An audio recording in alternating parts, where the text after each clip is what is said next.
Hello, family. How's everyone doing today? Tim Walz and Keith Ellis has finally came to the House hearing yesterday. And a lot of information came out, family. A lot of information and a new scam that has been exposed during this testimony. It was shocking. It was a lot of blame gaming. A lot of lies being told as well. But y'all already know what we have to do for the ones in the back, so we can go ahead on and spill all the tea, family. This video is under fair use. Copyright disclaimer under Section 107 of Copyrights Acts in 1976. Allowance is made for fair use for purposes such as criticism, comment, news reporting, teaching, scholarship, and research.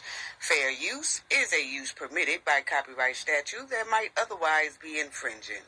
Non-profit, educational, and personal use tips the balance in favor of fair use. Yes, fair use.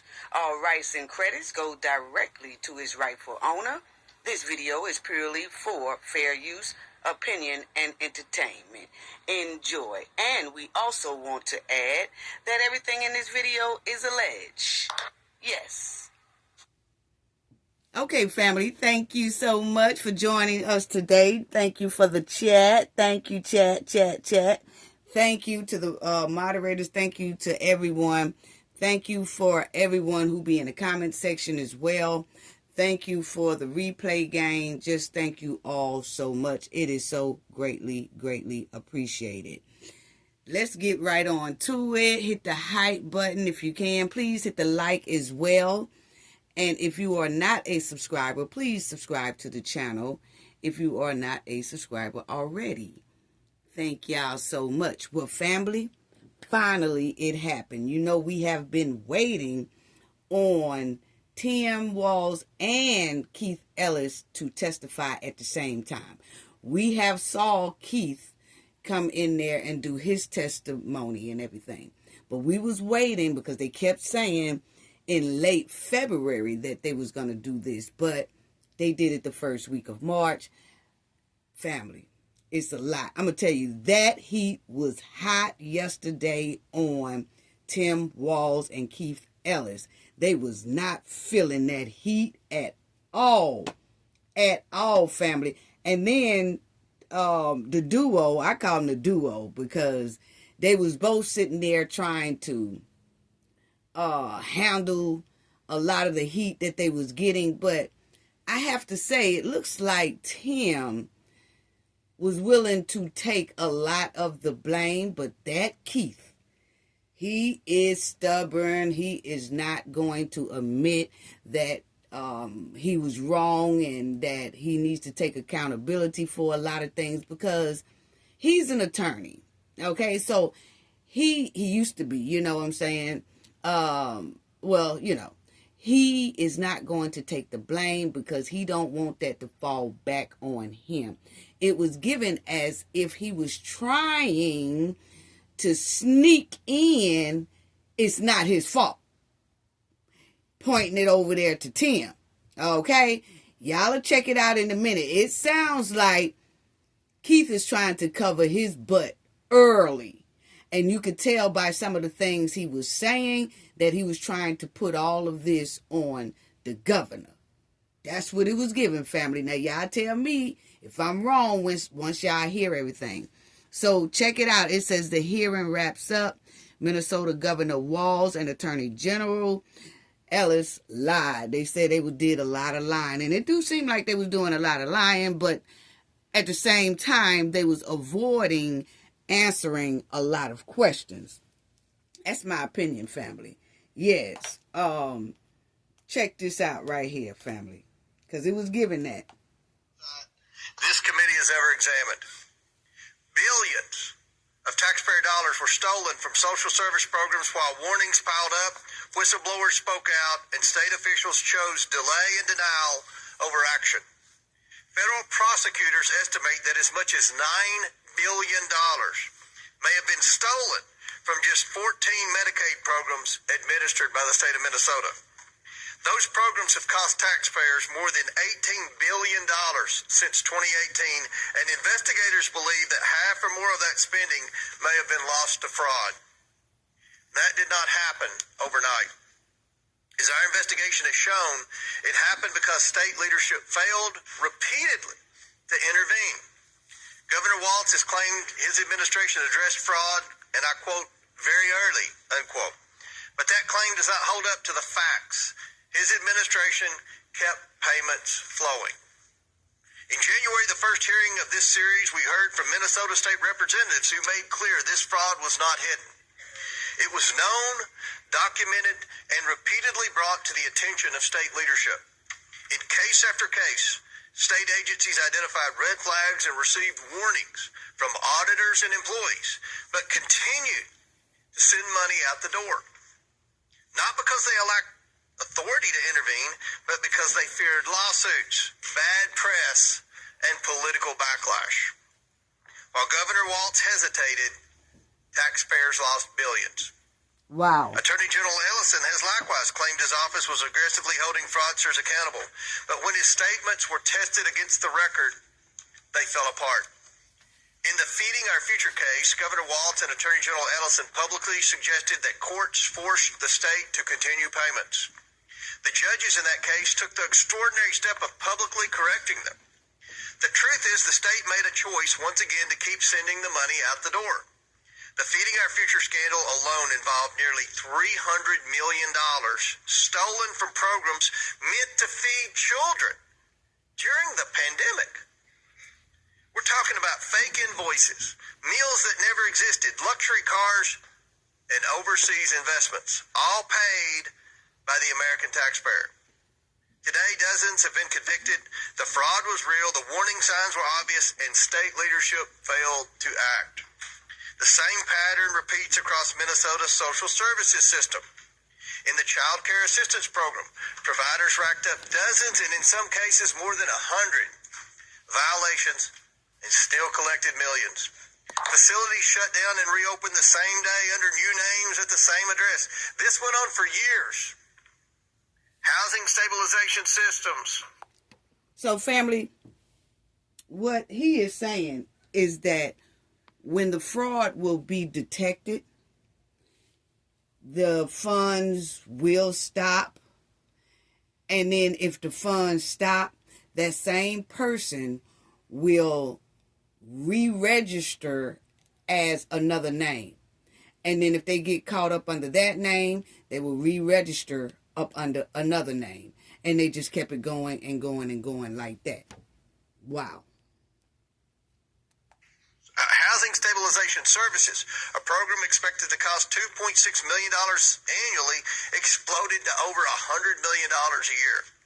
Federal prosecutors have described it as, and I quote, easy money. Providers billed services never delivered while the Waltz administration failed to intervene until federal agents showed up. And when state employees tried to stop this, they were silenced and retaliated against for even daring to notice the fraud. We have spoken with over 30 whistleblowers, many of them current employees and Democrats, who say they were ignored, retaliated against, and even surveilled for raising concerns. Instead of protecting the whistleblowers, the Waltz administration protected the system that enabled the fraud. Basically protected the Somalis. Fraud seriously. And today I hope the Democrats will do the same. But their track record is not promising. We followed up with the whistleblowers when state leaders ignored them. Republican staff spent 36 hours and 46 minutes in 9 transcribed interviews with current and former Minnesota state officials. Democrats, however, only asked 3 hours and 14 minutes worth of questions. That's inexcusable and frankly embarrassing. Taxpayers deserve better. Yes, we do. We're working with the Trump administration, which is taking a whole-of-government approach to stop fraud before money is stolen. What we've uncovered in Minnesota is not a paperwork error or a few bad actors slipping through the cracks. It is sustained failure of leadership. Governor Waltz and Attorney General Ellison were warned repeatedly. Auditors raised red flags. Employees sounded alarms. Invoices didn't make sense. And still, the money kept flowing. Wow. While state officials hesitated, billions of taxpayer dollars were stolen from programs meant to serve children, the disabled, and families in crisis. While whistleblowers were silenced, fraudsters got rich. Accountability shouldn't begin only after federal prosecutors step in and clean up the damage. Accountability should compel leaders to act, and here they did not. Today, this committee expects answers, and we expect an explanation for why it took federal law enforcement, not state leadership, to finally turn off the spigot.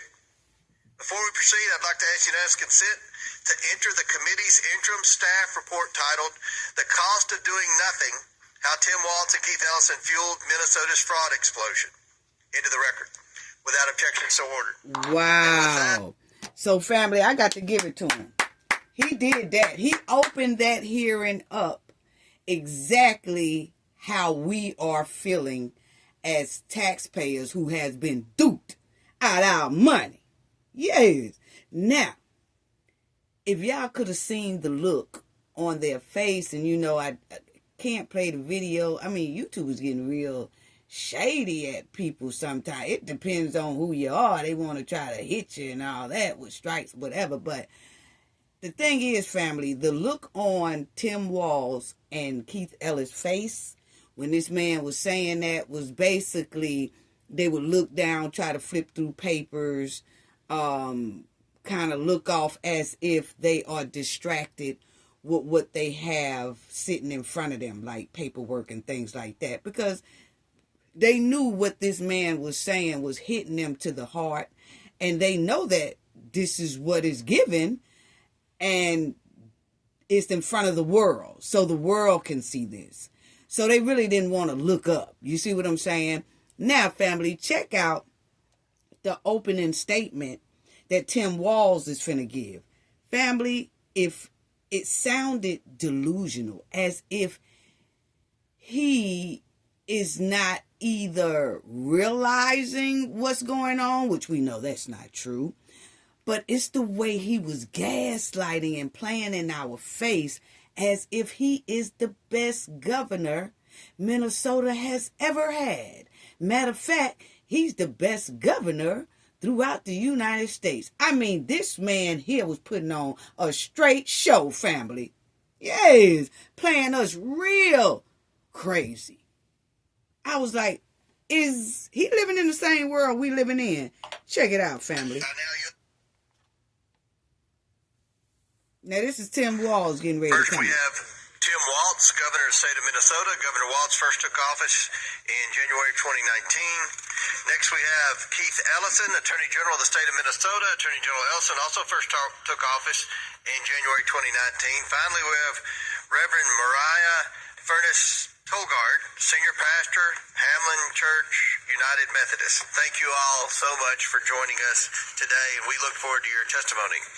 Pursuant to Committee Rule 9G, the witnesses will please stand and raise their right hand. His opening statement, Governor.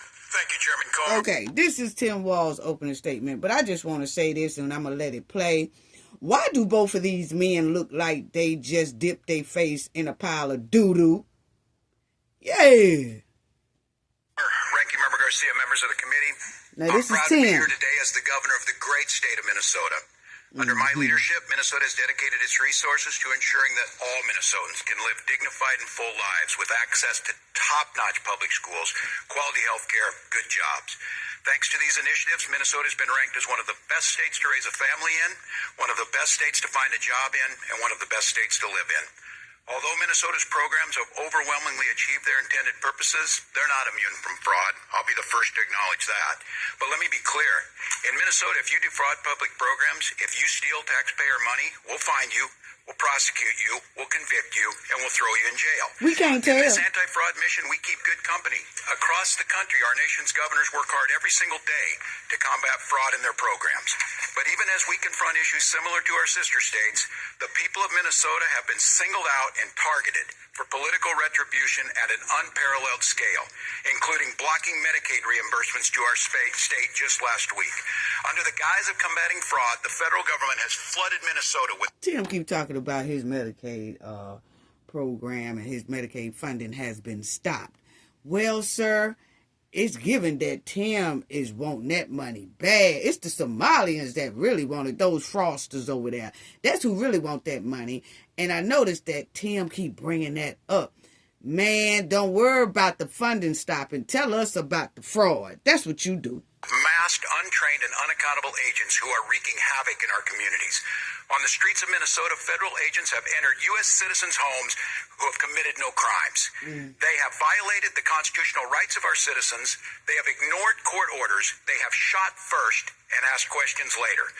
Time and again, they have gaslit us by demanding that we ignore what we see before our very eyes. You gaslighting us American people now. are not so easily fooled. The image of this brutal campaigner seared into our collective memory. The fragile innocence of the 5-year-old boy in a bunny hat being led away from his family. The maddening cruelty of a barely clothed man, a U.S. citizen, being dragged from his house in the dead of winter. The sheer devastation we feel of seeing the lifeless bodies of Renee Good and Alex Preddy. Long after the federal government's agents of chaos pack up and leave, and long after the fraudsters whose name this hearing was supposedly called are prosecuted and imprisoned, the good people of Minnesota will still be picking up the pieces from these senseless acts of cruelty and violence. As we forge ahead, I hope Minnesotans will remain grounded in a sense of justice, a sense of right and wrong. We know that the way to deter crime is to pursue offenders regardless of who they are, not to pardon them because of who they know. We understand that a key to keeping our people safe is to allow prosecutors to uphold the law, not to punish them for refusing to violate it. And we appreciate that public trust comes from building common sense anti-fraud safeguards into our programs, not by tearing down established norms. I've been invited here today to talk about how Minnesota pursues these objectives, and I hope we can have a conversation about how to strengthen program integrity in every state in the nation. A single taxpayer dollar wasted on fraud is a dollar we can't tolerate. That's why, as governor, I have taken decisive action. I appointed a head of program integrity to oversee statewide anti-fraud efforts. I created the position of Inspector General at the Minnesota Department of Education. At the Department of Human Services, I ordered data-driven reviews and, where appropriate, corrective action against providers. I've directed my administration to work with our partners in state, federal, and tribal law enforcement to make sure that fraudsters go to jail. Our cooperation with the FBI and the Department of Justice have led to serious criminal charges for over 75 individuals. Most importantly, year in and year out, and long before Minnesota programs were featured on right-wing social media, I've worked with the Minnesota legislature to give state agencies the authority they need to take action based on red flags when they discover them. There's undoubtedly more to do. We'll continue to do the important work of combating fraud, but as we do so... Tim said we're going to continue to doing the great work at combating fraud. And his state is $9 billion, $18 billion missing. But he keeps saying he has done everything to combat fraud. When actually his state isn't the one that started investigating the fraud. It was the feds. So if he was doing everything that he say he was doing in here while he gaslighting and playing on our tops, if he was doing everything that he was supposed to do, he would have investigated the fraud on the state level before the federal level got involved. I mean, make it make sense, Tim. Wow. See how people lie in your face so quick? And that's real scary because he's sitting up here talking about how much he combat fraud, how much he's done everything to stop fraud, how much fraud is not tolerated, and $1 is one too many to be shorted out of, and all of this. But he's missing $19 billion and turned a blind eye.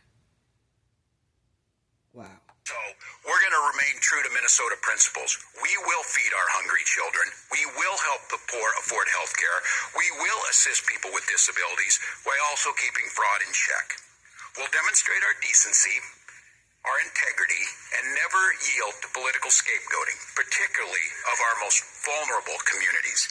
In these extraordinary... Tim said that he gonna keep their integrity. Your integrity is gone. Way gone. And Tim actually do think he's still holding on to some integrity. That's the sad part. Him and Keith. Wow. They integrity Really been trying gone. times, the people of Minnesota have come together to show the world their values. I'm honored to be their governor, and I look forward to today's questions. Thank you, Governor. We now recognize Attorney General Ellison. I'm proud and honored to be their governor, and I look forward to today's questions. Okay, that's what I wanted to do. I wanted to play that again. This man said he is proud to be Minnesota's governor. He said he is proud of the way he has made Minnesota taxpayers basically fall off in quicksand, messing around with those old hood booger Somali fraudsters. How can you be proud? Wow. Wow. The delusion is real, ain't it, family? A conversation about how to strengthen program integrity in every state in the nation. A single governor. I just want y'all to hear him say he is I proud. appointed the head of program integrity to oversee statewide anti-fraud efforts. I have to hear that created again. the position of Inspector General at the Minnesota Department of Education. At the yield to bullish show the world their values. I'm proud and honored to be their governor, and I look forward to today's questions. What? Here go Keith, family. Thank you, Chairman Comer, and thank you, Ranking Member Garcia, and thank you to all the members of the committee. My name is Keith Ellison, and I have the honor of serving as Minnesota's Attorney General. You have invited me here today to speak about the topic I feel very strongly about, fraud enforcement.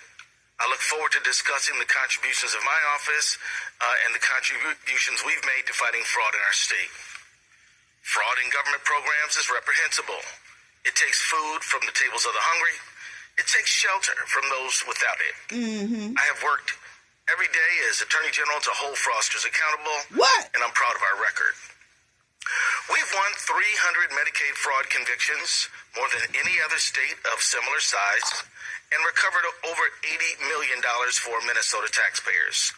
We've returned tens of millions of dollars to victims of consumer fraud in Minnesota. Since 2019, our Charities Division has resolved.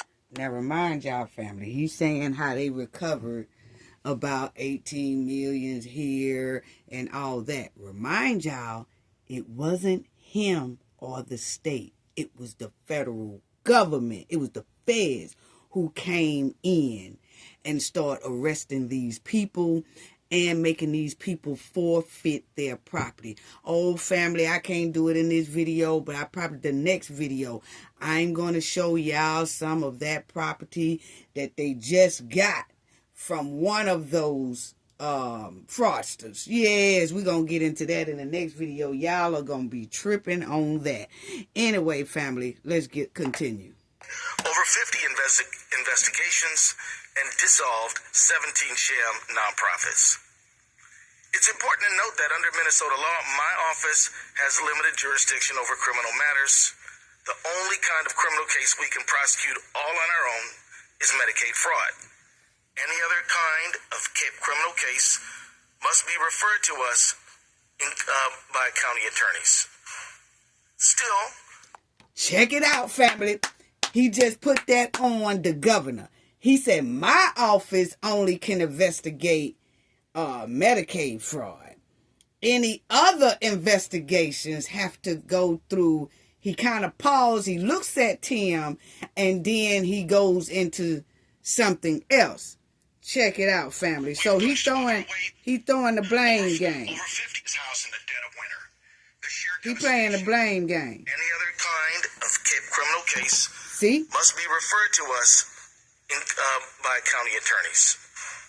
Still, we've punched above our weight where we do have criminal jurisdiction. I'm proud of that. Over the past 6 years, my Medicaid fraud control unit has ranked 5th in the nation in fraud convictions.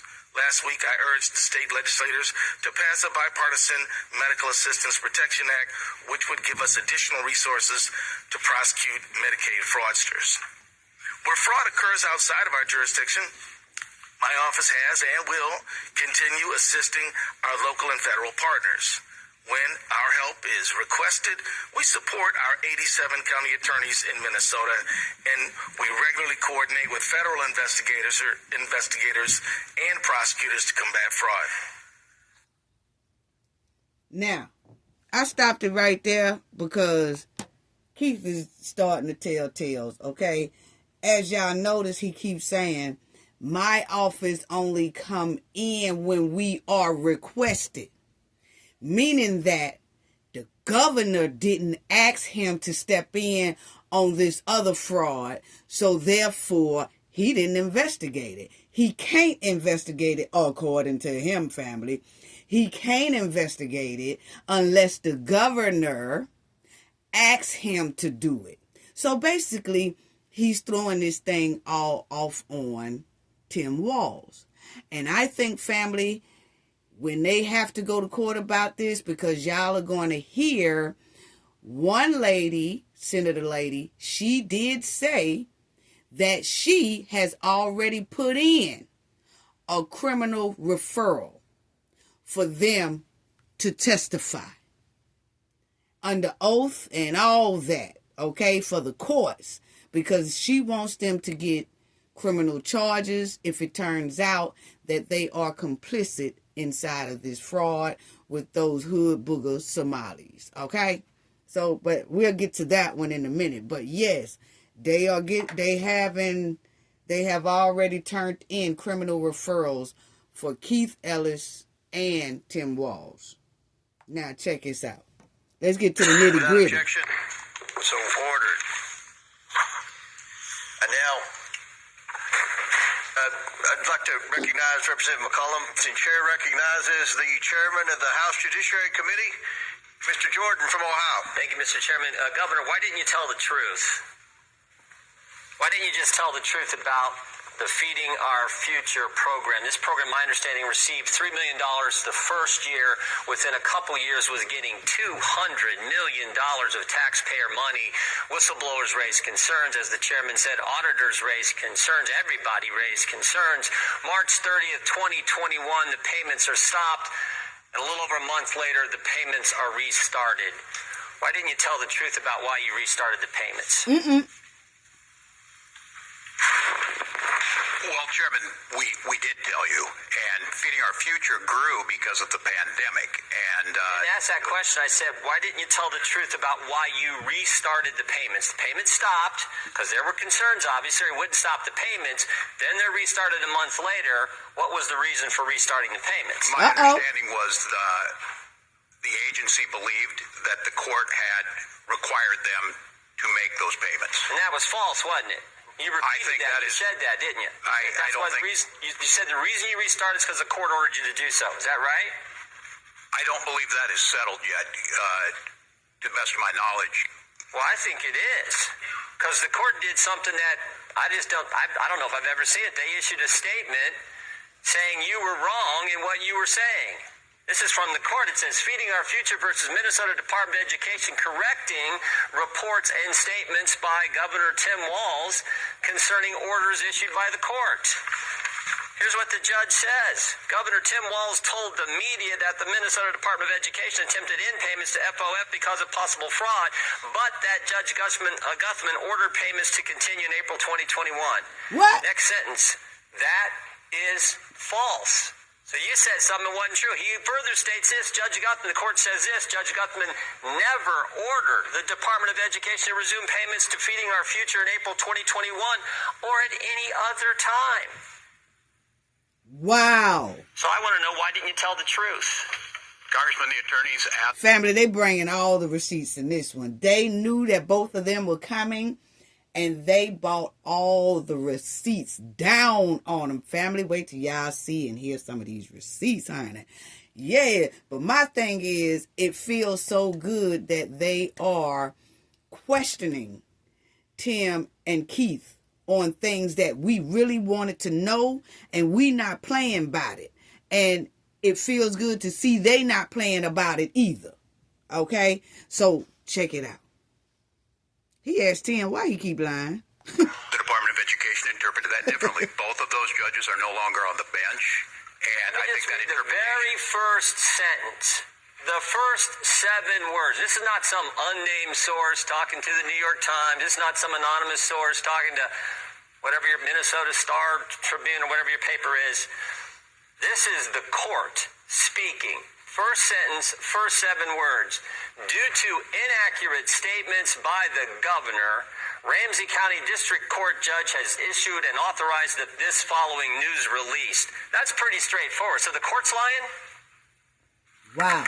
I can't tell you, Congressman, but the Well, somebody's lying. Somebody's lying, because you can't say the court ordered you to restart the payments, and then the court says we didn't order you to restart the payments. So either you're lying or the court's lying. And I'm just asking you, which one is it? I don't think it's the I court. just simply know what the attorneys at the agency believed that it was a misinterpretation. And I would note that those Could it payments... be you were trying to hide behind the court, Governor? Could that maybe be the reason why you issued the statements you did and why the court had to do something you never see done before? They issue a press statement saying you're wrong. The governor is wrong. His statement is, their words, not mine, false. Could that be the reason? Come on, That was G. not the interpretation of the attorneys. And you know, court work, you can appeal those, Congressman, as you well know. I'm sure Is it all about politics, Governor? No, it's about taking care of our people, which Yeah, these Minnesota does programs better go than from anyone 3 else. million. The behavior intervention program went from 3 million to 400 million in 5 years. The housing stabilization went from 2.6 million to 104 million. The integrated community supports went from 4.6 million to 170 million in 3 years. And this is unbelievable what's happening, and you're trying to hide behind some pretend court order, some court order that didn't exist. Governor, who's Casey Magan? I don't know who Casey Magan is. Well, I'll tell you. Mr. Magan is a Somali American and a fraud investigator in the guy beside you's office, in the Attorney General's office. Here's what he said. There was a perception that forcefully tackling this issue might cause political backlash among the Somali community, which is a core voting bloc. Did that have anything to do with this whole fraud scheme that went on in your state, Governor? It did not, Congressman. Did not. So you're saying Mr. Casey Magan is lying too? I'm not. You're the only one telling the truth in the whole state. Mr. Magan, who's a fraud investigator at the Attorney General's office, says it's politics. The court said I couldn't speak for Mr. Magan. You asked me a question. I know. And I said no when you asked me the question. I'm saying Casey Magan said just the opposite. I don't know. So the court's wrong and Casey Magan's wrong. You're the only guy right. How many people have been indicted in your state right now? Do you know, Governor? I don't have those numbers with me. You don't? 98 people have been indicted. You happen to know how many are Somali American?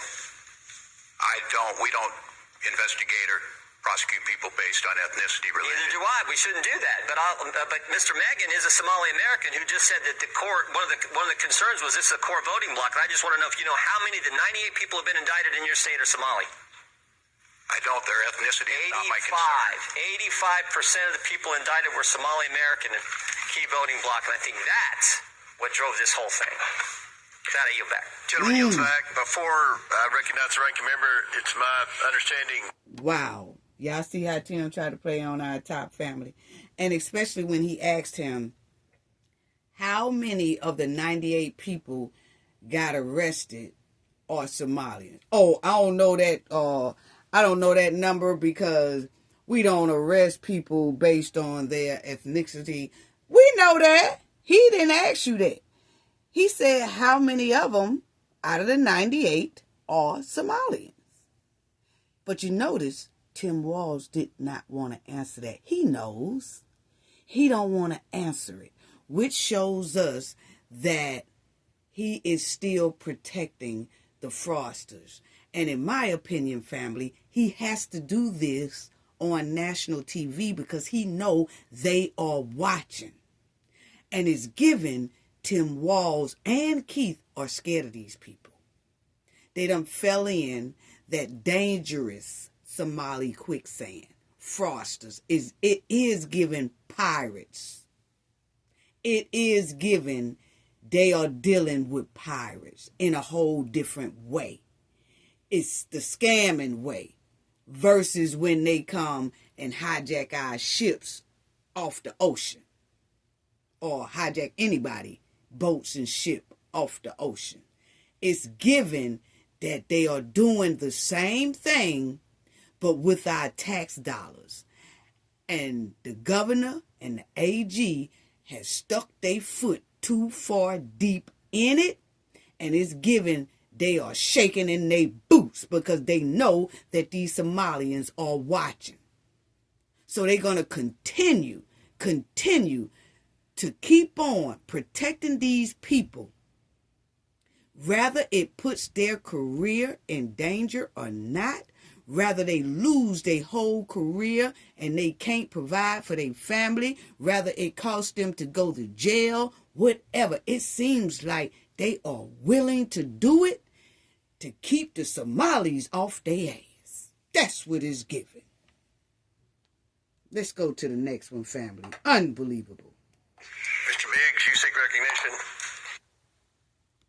Unbelievable. This is the next one, family, coming up. This is our Majority Whip, Representative Emmer from Minnesota. Thank you, Chairman Comer, and actually thank you, Governor Walz and Attorney General Ellison, for appearing before the committee today.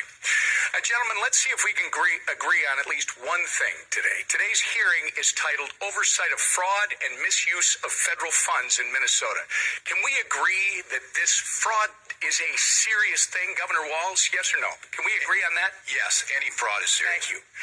Because it's interesting that you and I agree that it's a serious thing, considering the man sitting next to you, your Attorney General Keith Ellison, just 2 months ago said, quote, "This is a political matter. This is not a serious thing," end quote. Attorney General Ellison, is there an organized crime ring operating in Minnesota? Yeah. I'll answer for you, sir. He won't even. There is an active crime ring in our state. Family, did y'all check that out? He asked him a simple question. Is there a drug ring or a gangster ring or whatever running within Minnesota? Keith couldn't even answer that. And like they always say, silence sometimes speaks louder than words. So like I just said before, he couldn't answer. He wouldn't answer, family, if it's a big ring, fraud ring, criminal ring, whatever inside of Minnesota. He would not answer that. So it's given, he knows it, but he's too afraid to answer that. And when you have an attorney general that is too afraid to answer that or will not answer that, maybe he's not afraid and just won't answer that. And if that's the case, is given complicit. And if that's not the case, is given scared to the boots, shaking in his boots. It's given Somali pirates. Wow. Wow. So yes, the federal government needed to step in this because he couldn't even answer that, family. He couldn't even answer that question. Is it a crime ring going on in your state? Rather it's fraud, gangsters, whatever. He would not answer. Wow. October, the governor said, quote, fraud in our state. Fraud in government. Check it out. Yeah, didn't you? I don't think...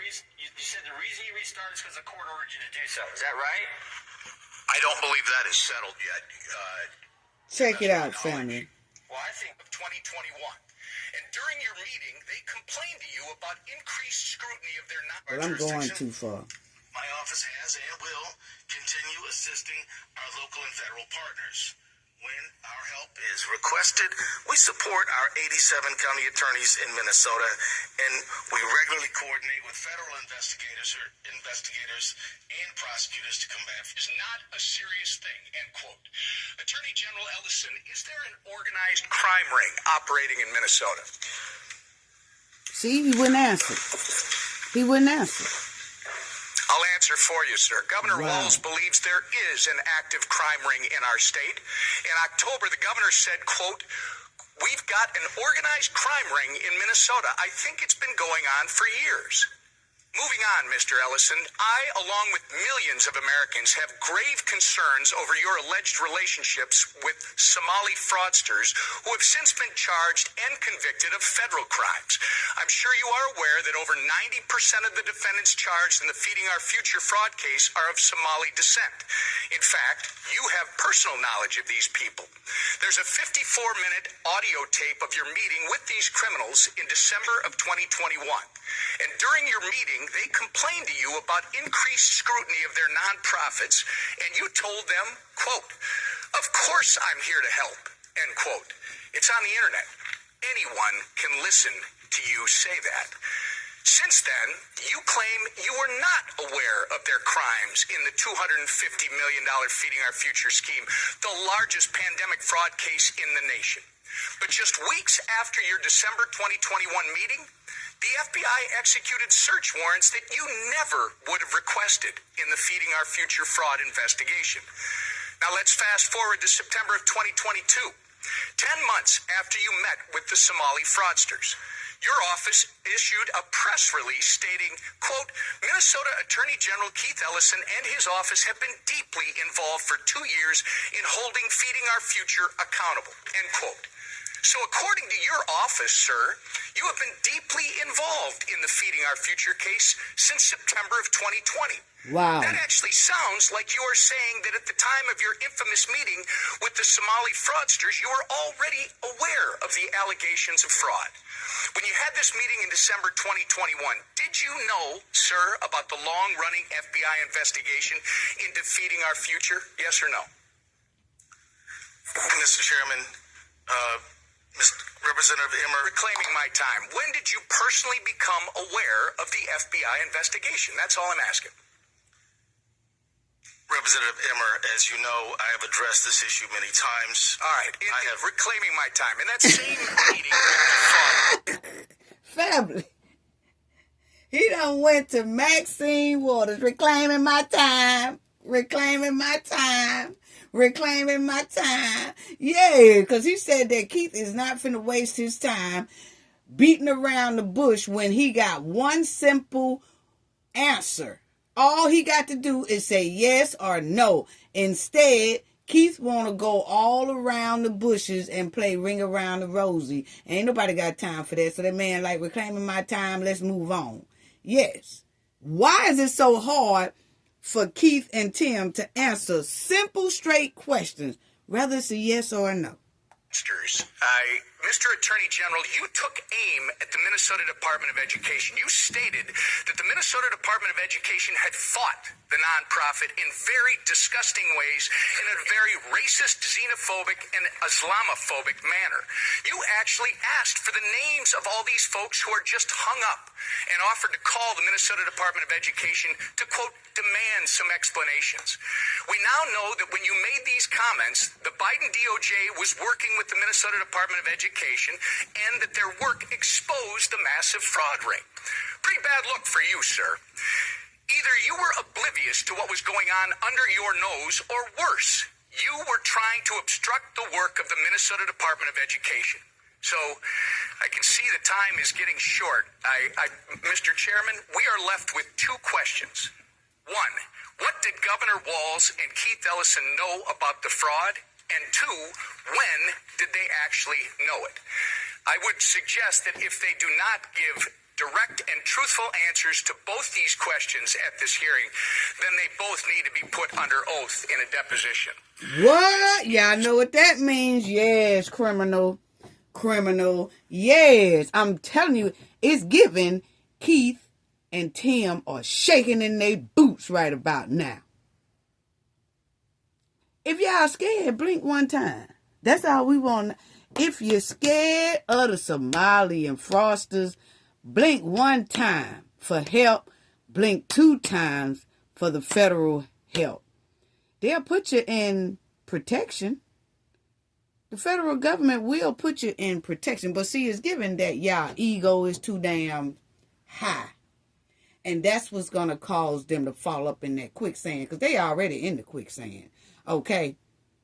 And it's just shocking that they're willing to go to this extent to save Somalian fraudsters. Wow. Y'all need to blink 2 times if y'all need the feds' help. They'll put y'all in protective custody until the trials. A serious thing, Mr. Attorney General. You are the only one who thinks protecting taxpayer dollars is political. Mr. Ellison, my concern is that you actively obstructed this investigation in exchange for campaign donations, a quid pro quo. If these concerns are proven to be true, you should be disbarred and you should go to jail. I yield back. Gentleman yields back. Chair now Wow. So, Waltz and Attorney General Ellison. it's given, family, and I know I keep saying that, but my thing is, I keep saying if they're scared, blink once, and somebody will help you. But what I'm saying is they are dealing with, you have to understand who these Somalis are. You have a lot of them that come across this border. You have a lot of them who came here just to do this, just to sink the United States into hardship, okay? Because they was going to keep on going and keep on going and keep on going and keep on going until we have weakened ourselves because they drained our bank account. So you got to understand, family, the people that they are, the majority of them, okay? These fraudsters, these criminals, they said some of that money went over there to their terrorist group. Some of them are already here inside of the United States. Some of them pirates are here inside the United States. Have they did a lot of damage? Not yet. Are they waiting on it? I feel yes. It's just like we got a lot of people that's just sitting back. They call them sleep cells. They just sitting back. And when you stop their money like that, now I think they planning to do other things that's not so good. Okay?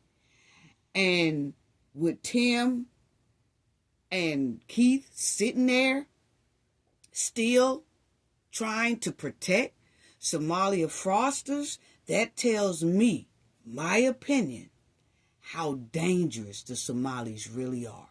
Because if they can have an attorney general now, to get up there, top cop, if they can have him get up there and just completely continue to protect them, that lets you know these people ain't nothing to play with. And they are not. And they can't handle these people by themselves. And they keep coming up here trying to lie and tell the public a lie and keep trying to cover up for this fraud. And the whole time, they don't realize how bad they look up there at this House hearing. They don't realize how bad this looks. Wow. But they're going to continue to gaslight us. Like we're going to fall for the okie doke. Governor Waltz, you were inaugurated as governor on January 17, 2019, and have served in that role through 2 terms ever since, correct? That's correct, Mr. Chairman. During the time period 2019 and 2020, while you were serving as governor, isn't it true that state auditors and officials raised concerns about fraud and vulnerabilities in programs overseen by your administration? I can't confirm that, but I'm assuming we have always ongoing OLA. I'll take that as a yes. Those warnings were communicated to senior officials in your administration, including yourself, correct? I can't speak if it was correct. I think the correct answer to that would also be yes. Despite those warnings, you did not order a broad stop payment or suspension of payment in any program at that time, correct? We're not going to stop payments that feed children until we have the proof that things happen. In 2019, we did start taking action. I went to the legislature. Governor Waltz, when fraud concerns were raised early in your tenure in the Child Care Assistance Program, did your administration stop payments at that time? The child care assistance program in the... Just answer the question, man. When fraud concerns were Would you like raised... me to answer or not, Chairman? Well, it's yes or no. I want you to help. You've already answered the question. You said you didn't ever stop payments, and that's what the problem is, and that's what the Democrats are complaining about. Oh, my gosh, Trump stopped payments. Well, my God, you've lost billions to fraud in Minnesota. That's what this hearing's Mr. about. Chairman, you didn't stop payments because you didn't want to rock the boat. And when fraud concerns were raised... Chairman. When fraud concerns were raised in Medicaid, home and community-based services, did your administration stop payments? No, you did not. When fraud concerns were raised in non-emergency medical transportation, did your administration stop payments? Chairman, if I could mention what a stop payment meant by what the administration did last week is 400,000 children without health care. Are you stopping payment if one person? We believe that's your fault and the Attorney General's fault because you do nothing about fraud, even though everyone in America sees our Medicare error rate is lower than your state. Fraud. You have been defrauded. You have not been good stewards of the taxpayer dollars. And the Democrat position is, well, keep the money flowing. The American taxpayers have had enough. I think that's a fair characterization. They want their taxpayer dollars spent wisely. We all support social programs. That's not a fair characterization. But if you're going to waste the money to fraudsters, then we have to stop and recalculate. We're not. We're putting them in jail when we can, Chairman. And some of these programs are crafted in such a way that there's a procedure to follow. And I'm with you. $1 is too much. I don't think there's a lot of difference here if you want to help us get at this. The question is it a sledgehammer? Is it a scalpel? I understand there's no political upside. Let's get into what we've talked. You eventually did pause payments in certain programs, but that wasn't until late 2025 after the federal government stepped in. Is that correct? Yep. I don't think that's a fair characterization of stepped in. We've been partners in this and working on them. But let's move on. And that decision occurred only after large-scale fraud had already taken place for years. Now, Governor Waltz, employees inside state agencies raised concerns about fraud and improper payments for years. Is that correct? Inside agencies, we've been prosecuting them for years. Yes. They have raised concern. Agencies have raised concern about fraud in Minnesota. Correct. Yes, when they do, and they're prosecuted. Some of those employees faced retaliation after raising those concerns. Is that correct? That is not correct, Chairman.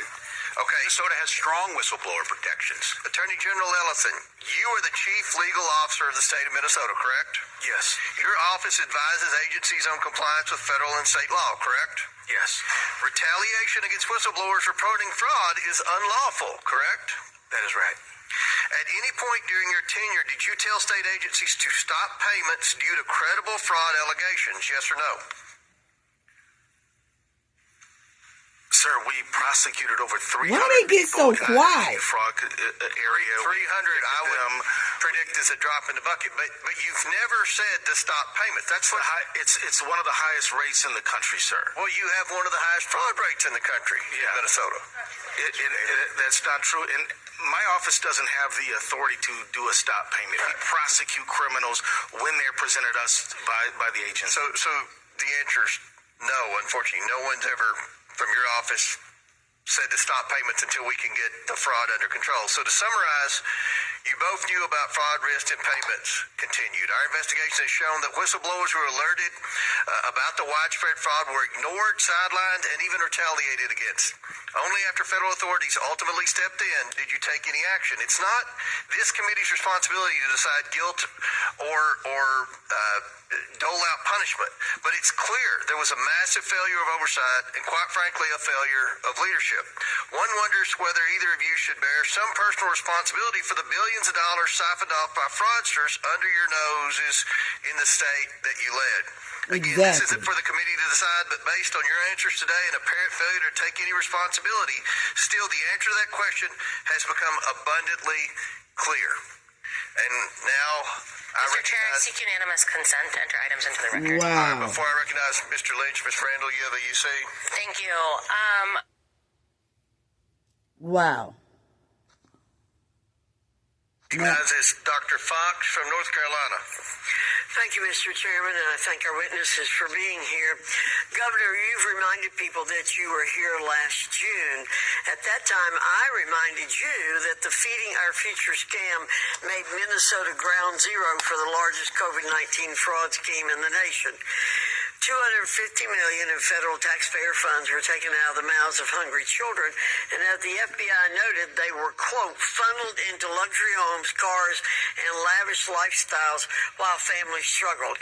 You assured me then that you wholeheartedly supported the federal government's effort to bring those responsible to justice. I appreciate your sentiment, but a person's actions matter more than their words.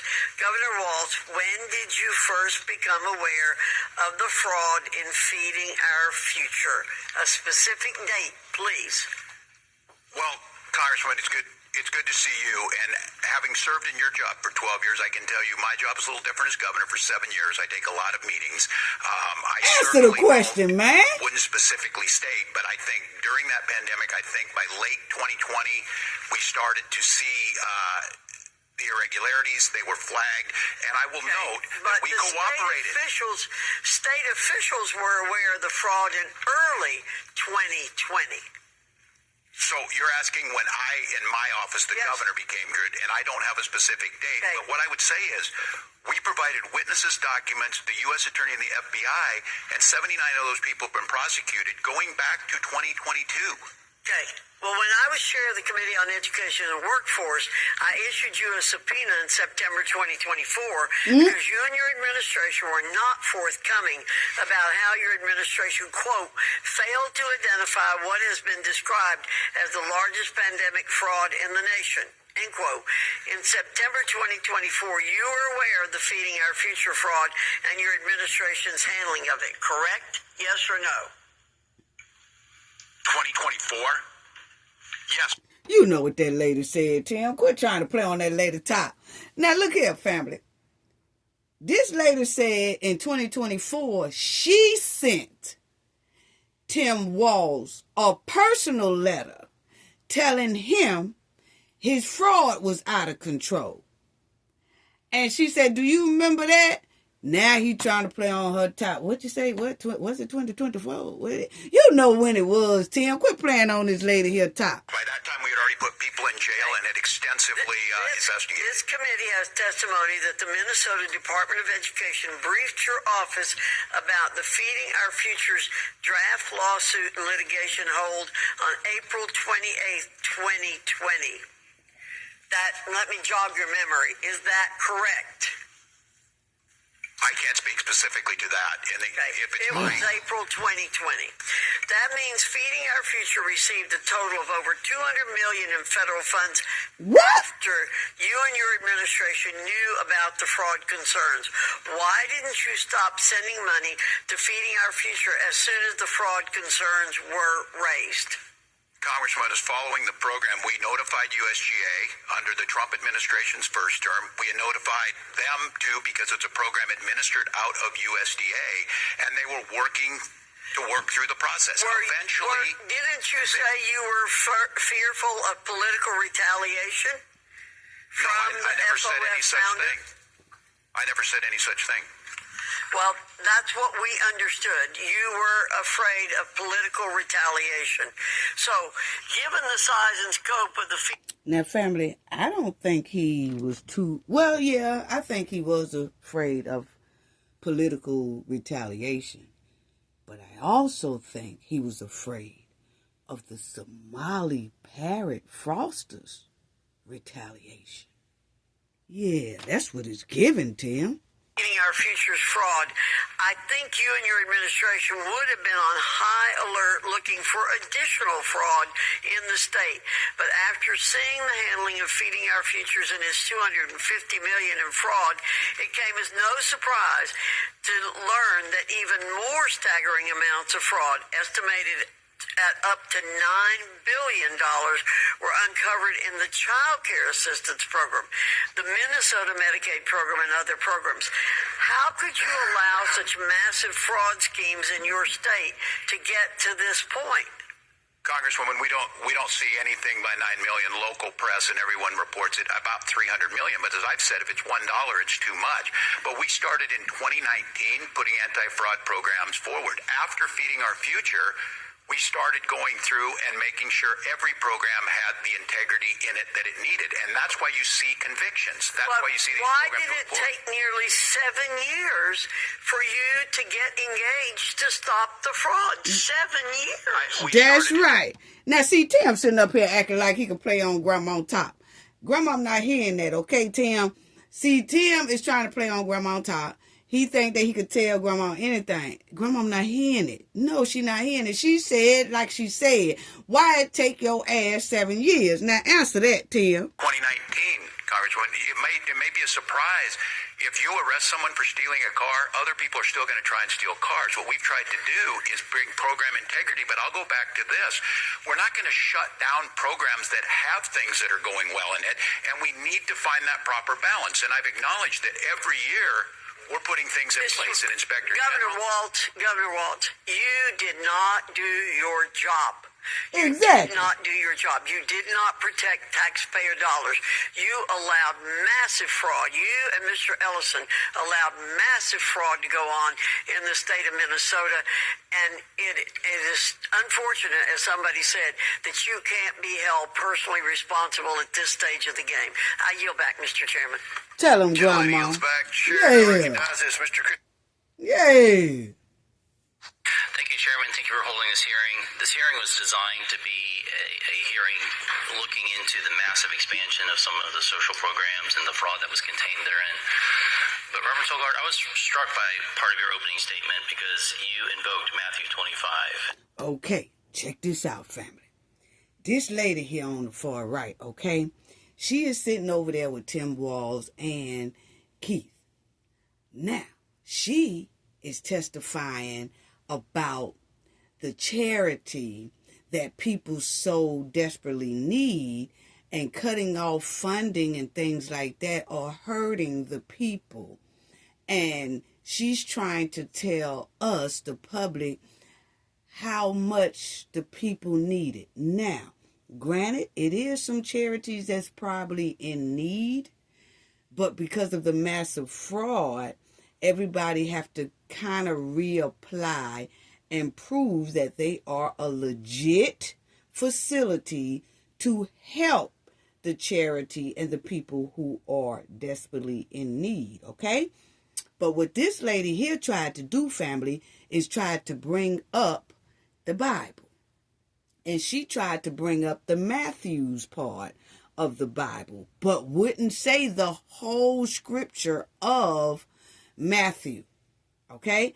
So she was gonna put it like stopping the funding and stopping the fraudsters is basically against the Bible.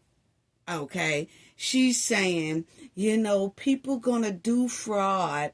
People will do fraud.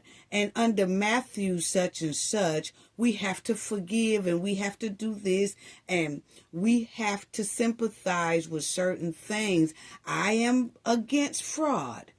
But the Matthew section such and such says that we have to forgive and we just can't cut off the needy and we have to feed the needy. She was just doing all that, okay? But she wouldn't recite the whole thing. Well, this man right here, he said, don't play on my top, lady. Don't play on the public top. Don't play on the United States top with that Matthew stuff because you didn't recite the whole Matthew. So let me recite it for you because you left some things out.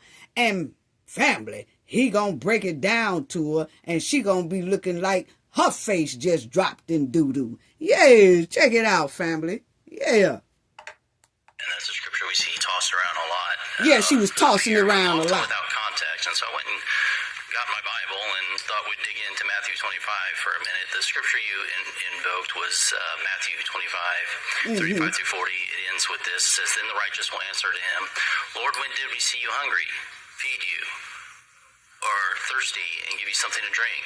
And when did we And when did we see you a stranger and invite you in, or naked and clothe you? When did we see you sick or in prison and come to you? And the king will answer to them, truly I say to you, to the extent that you did to one of those brothers of mine, even the least of them, you did this to me. I would ask you, who's the you in that passage? Thank you for your question. You, meaning all of us, the followers of Christ. Followers of Christ, right. In Matthew 24:3, it says, after Jesus was sitting on the mountain of Olives and the disciples came to him privately, and then they asked him, that began this whole chapter. And now, what Christ didn't say was to lobby your government. He said, if you have, you give. That's the general biblical principle here. 2 Corinthians chapter 9 gives us probably the best scriptural understanding of what charity is. It says, each of you should give what you've decided in your heart to give, not reluctantly, under compulsion, for God loves a cheerful giver. Would you say that taxes are under compulsion?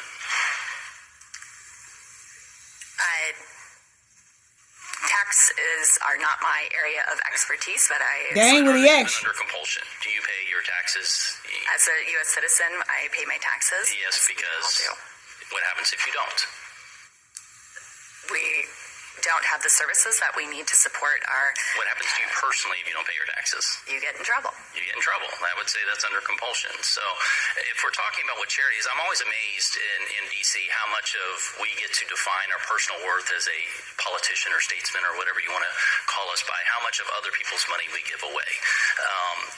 And so there's certainly a place for a social safety net potentially, but the idea that Matthew 25 is kind of used as a blanket statement. As a matter of fact, the parable that it gives right before that scripture that you go into is the parable of the talents, where you see someone, a business owner, go away and he leaves 3 employees in charge and gives them each a bit of investment, and 2 of them turn their investment into a profit, and the one that turns it not into a profit, he does nothing with it, just sits on it.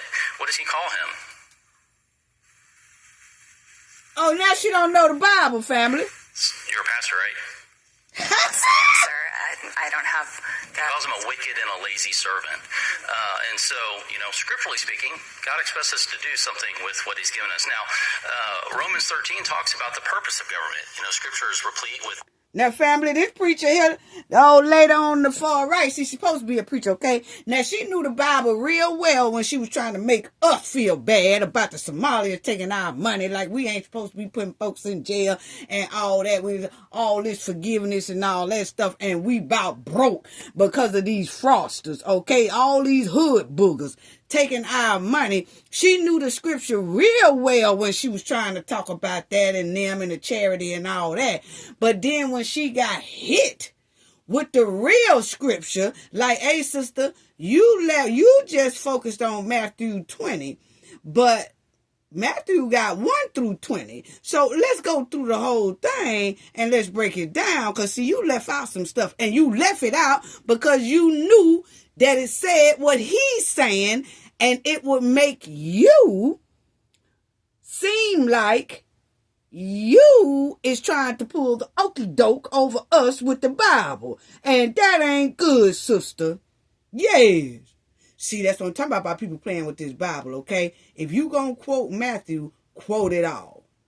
Don't be trying to just quote the part that you think gonna make us look bad for chasing after our money with these old hood booger Somalians. Yeah. See, half quoting the Bible. Then when he asks her, well, what is script number 2 in Matthew? She done got quiet. Oh, you don't know? You done forgot the Bible just that quick? You just recited it. There's different institutions that each have a different thing. The primary job of raising our kids and taking care of our families and the institution of the family. The government has a different one. It says, for the one in the authority is God's servant for your good. But if you do wrong, be afraid. For the rulers do not bear the sword for no reason. They are God's servants to bring agent of wrath on the wrongdoer. He breaking it down to us. Fraud is doing wrong. We all are against fraud. Right. Is fraud theft? Would you agree that that's theft? Yes. As the 8th commandment says, thou shalt not steal. Would you recommend that someone in your church go into debt to give an offering in your church? No.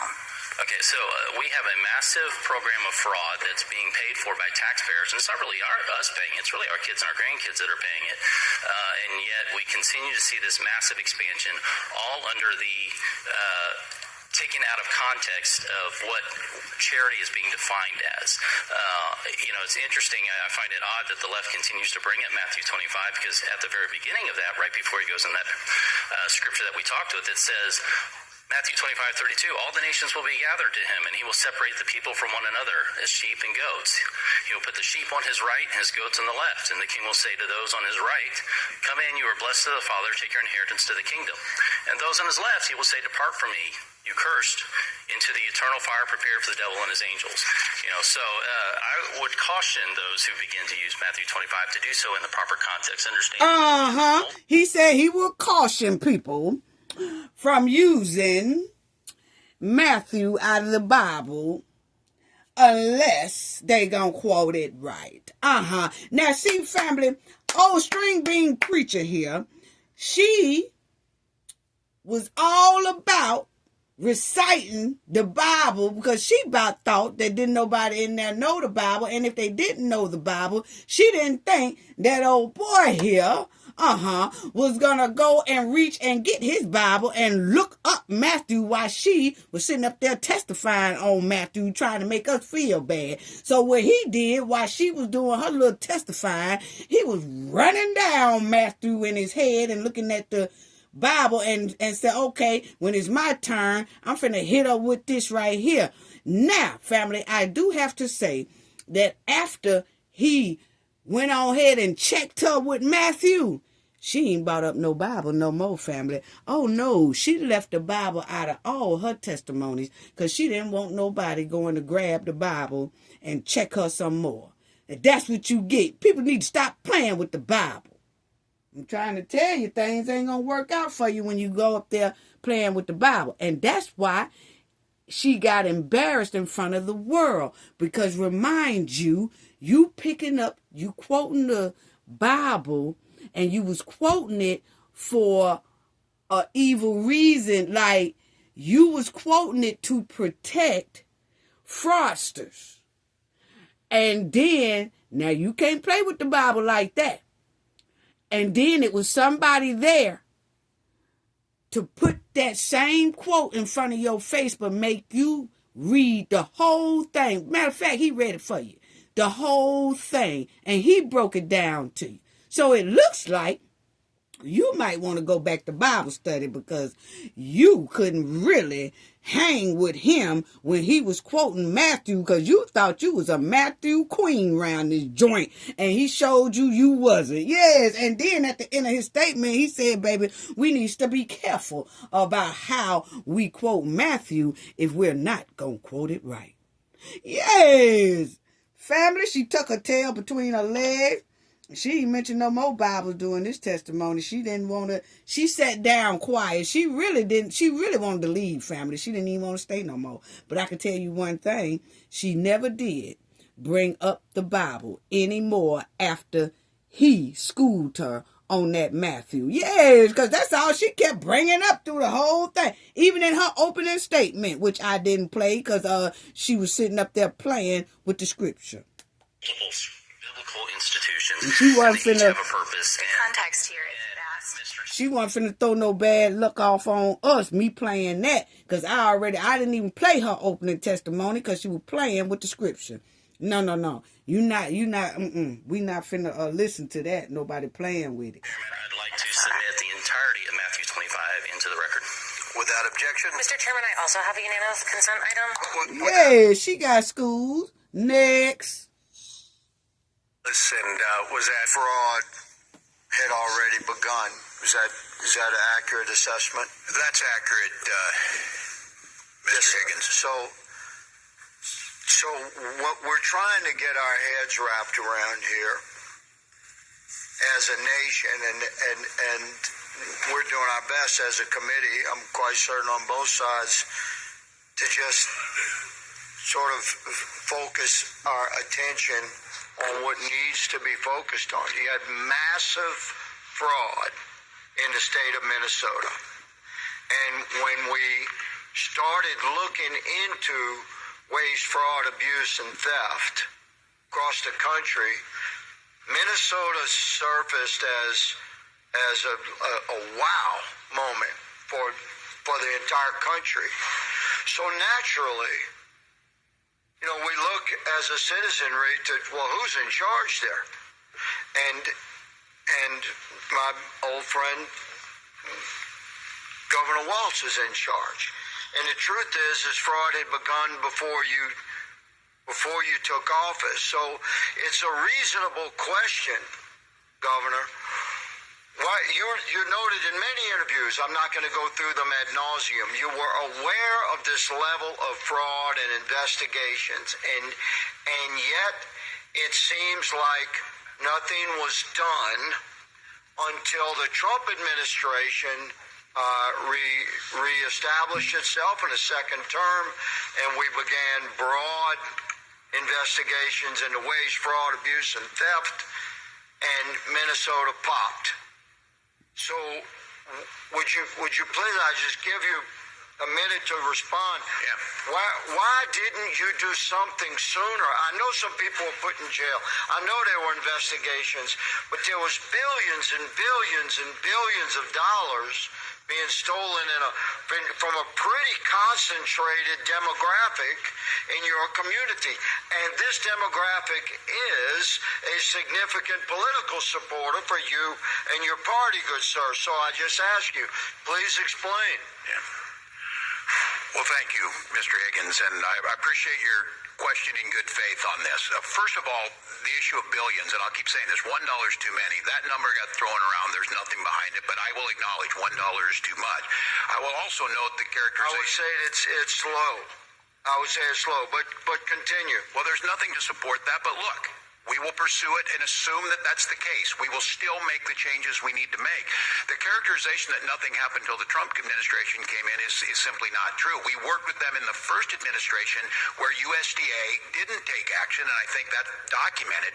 The fact is, starting in 2019, I went to the legislature asking for... But you didn't pause payments, Governor. The pausing payments... And the criminal investigation, which I'm running out of time, I want to jump to. The way America sees this, Governor Walz, respectfully, sir, is that this money just continued to flow. There was a high awareness of this waste, fraud, abuse, and theft, like organized crime level theft, and it seemed to be slow rolled, and nobody stopped the money from rolling in. And the money's gone, been remitted overseas. Exactly. Attorney General Ellison, you stated in your opening statement that you sort of stated that your office only has direct jurisdiction over Medicaid fraud. Did you say that in your opening statement? Yeah. Okay, well, you seem to indicate that you don't have, like, criminal authority, but you do, don't you? Under your own law, you have authority if the county district attorney asks you to get involved, or if the governor asks you to get involved, then your office can take lead on any criminal investigation, specifically exactly. if you have particular staffing and capabilities within your office, because it's statewide, to look into organized crime. Is that not correct? Okay, so you have the authority to lead your state's effort to respond to this massive fraud He does. at the state level from within the healthcare realm, where government money is being stolen at very, very high levels, unprecedented levels in your state. Are you leading that effort for the state of Minnesota? You're addressing it. Are you leading it? Are you leading the effort? We are leading the effort to prosecute Medicaid fraud in Minnesota. I'm not talking about Medicaid fraud. Don't hide behind that. Exactly. You have the authority to prosecute anything criminally that the governor asks you to. And this thing is big. I'm giving you an opportunity, sir. Are you leading the criminal investigative effort into this massive fraud across the board in the healthcare spectrum in the state of Minnesota or not? We are following the law. And You are not leading. You're not. You're not leading. I must say, Mr. Chairman, that the Attorney General of the state of Minnesota should resign. Uh-huh. I yield. Thank you. Uh-huh. Yield. And let me tell you, claps up, because that's something that a lot of people don't talk about, is that actually the Attorney General is the head of that joint for is making sure corruption is not supposed to happen. The governor is his responsibility too. But when he is lacking responsibility when it comes to something criminal like fraud, that's when the AG is supposed to step in, overrule that governor, and start dropping down indictments, subpoenas, all that. And that's something Keith did not do. Because actually, that AG is supposed to make sure if his governor is scared, or if his governor is falling down the wrong path, the AG is supposed to step in, speak up, and take action. And if people or those Somalian fraudsters are deboing the governor or deboing the taxpayers' dollars, the AG is supposed to stop it instantly, because he is the top cop dog. Yes. He is supposed to be like, hey, he is the one who is not supposed to get scared and hemmed up with fraudsters. He is the one that's not supposed to be scared of any type of intimidation that's going on with fraudsters. Because if he feel like he's being intimidated, like if he feel like he's addressing it and he's taking his proper steps because the governor looks like he is too afraid or he's falling in that quicksand, that AG steps in and say, hold up, what's going on? I'm finna start throwing some subpoenas down. Are you scared? Because remind you, Governor, I'm the top cop. I'm the Attorney General. So if you scared, I got your back. We'll get some straightening out of these Somalis and this crime ring that's going on throughout our state. And the AG is not supposed to be scared. Now, if that AG gets to the point where he might be scared because these Somalians and then these dangerous pirate type criminals is surrounding him, he's supposed to be brave enough, like, okay, but then hit those feds up in private and say, hey, look, we got a real deep problem here. These jokers trying to take over. I'm trying to throw subpoenas down. I'm trying to stop it. But, hey, I'm feeling pretty threatened myself. So, hey, I'm going to need the big dog federal governors to come in, the federal government. I'm going to need DHS to come in here, Homeland Security. I'm going to need all y'all. But what we ain't going to do is let them get away with $19 billion of our money. That is what an AG is supposed to do. And that is what this man here is talking about. And that is not emphasized enough. It is not. Yeah, we talking about the fraud and how they laid back and how they turned the blind eye and all that. But Keith ain't supposed to be scared of nothing. But something happened to where Keith started turning a blind eye. That's what it's giving. That's my opinion. Okay, I'm listening at the testimony and all the receipts they laying down on their head. On top their head. Okay? So let's go on to the next one.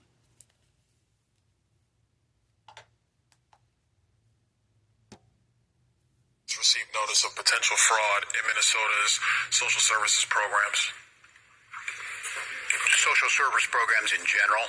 We knew that there was issues with the CCAP program as early as 2012, and my first days in office, we started taking action. But as governor, when were you first notified? Before I took office. All right, Governor Walz, former Department of Human Services Commissioner Tony Laurie testified that you were aware in early 2019 of fraud in 2 Department of Human Services administered programs. Is this statement accurate? Not that I recall. I'm not sure what he's speaking about. You don't remember this meeting or this notification? No, not specifically. I don't. In March of 2019, your Office of Legal Affairs reported $5 to $6 million in alleged child care assistance program fraud. In April 2019, it was also reported that the Department of Human Services lacked proper integrity controls to control fraud. Were you aware of these reports? Not specific reports, but because of that, my office, we put forward actions to address them, starting in 2019. Is it correct that your administration was aware of the Feeding Our Future fraud as early as of May of 2020, based upon regular discussions about program irregularities? I believe that's correct with the agency, the Department of Education, and then going back to USDA. I'm going to go back. Was your office notified of these fraud allegations? Not me specifically, that they're handled internally in the it happens every day. Who was notified, Governor Walz? The agencies do their work, the commissioners, and then if someone in my office was notified, they let me know. As governor, I make 50 decisions a day. I said I did this job for 12 years. I make more decisions in a day. Governor Walz. So someone was maybe notified, but the agencies are the ones that take the action. Ask the next question.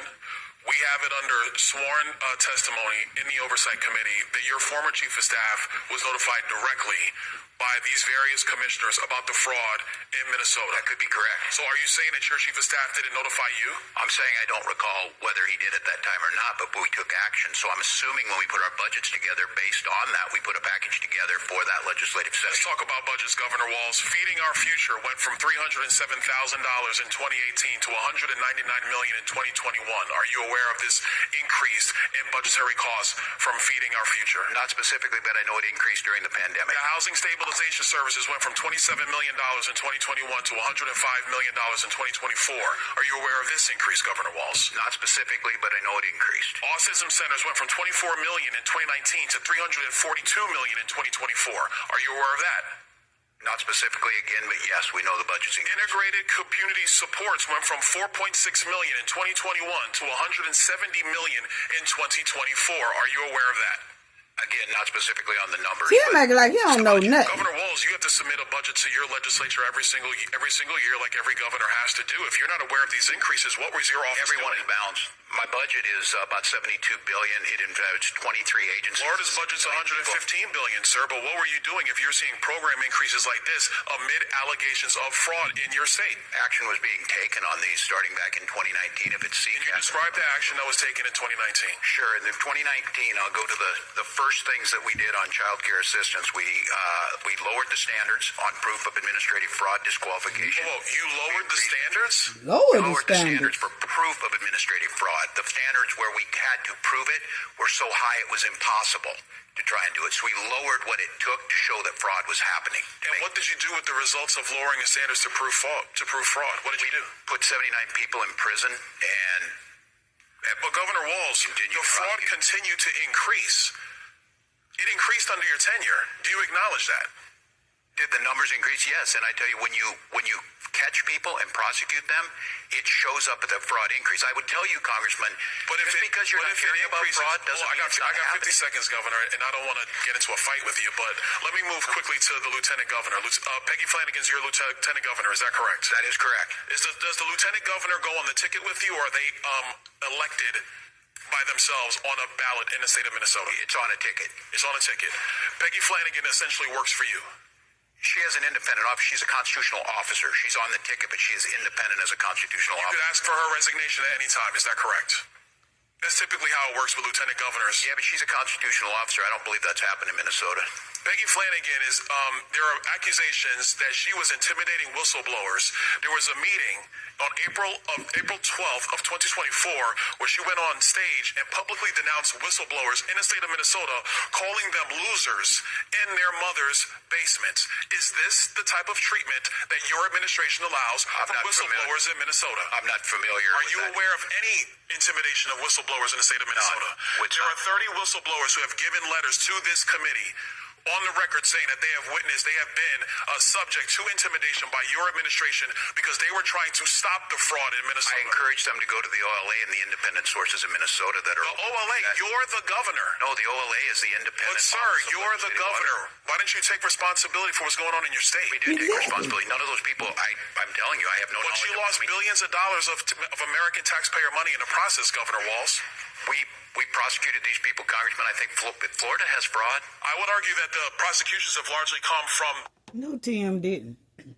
Tim said Florida got fraud. Now, this man here is representing Florida, okay?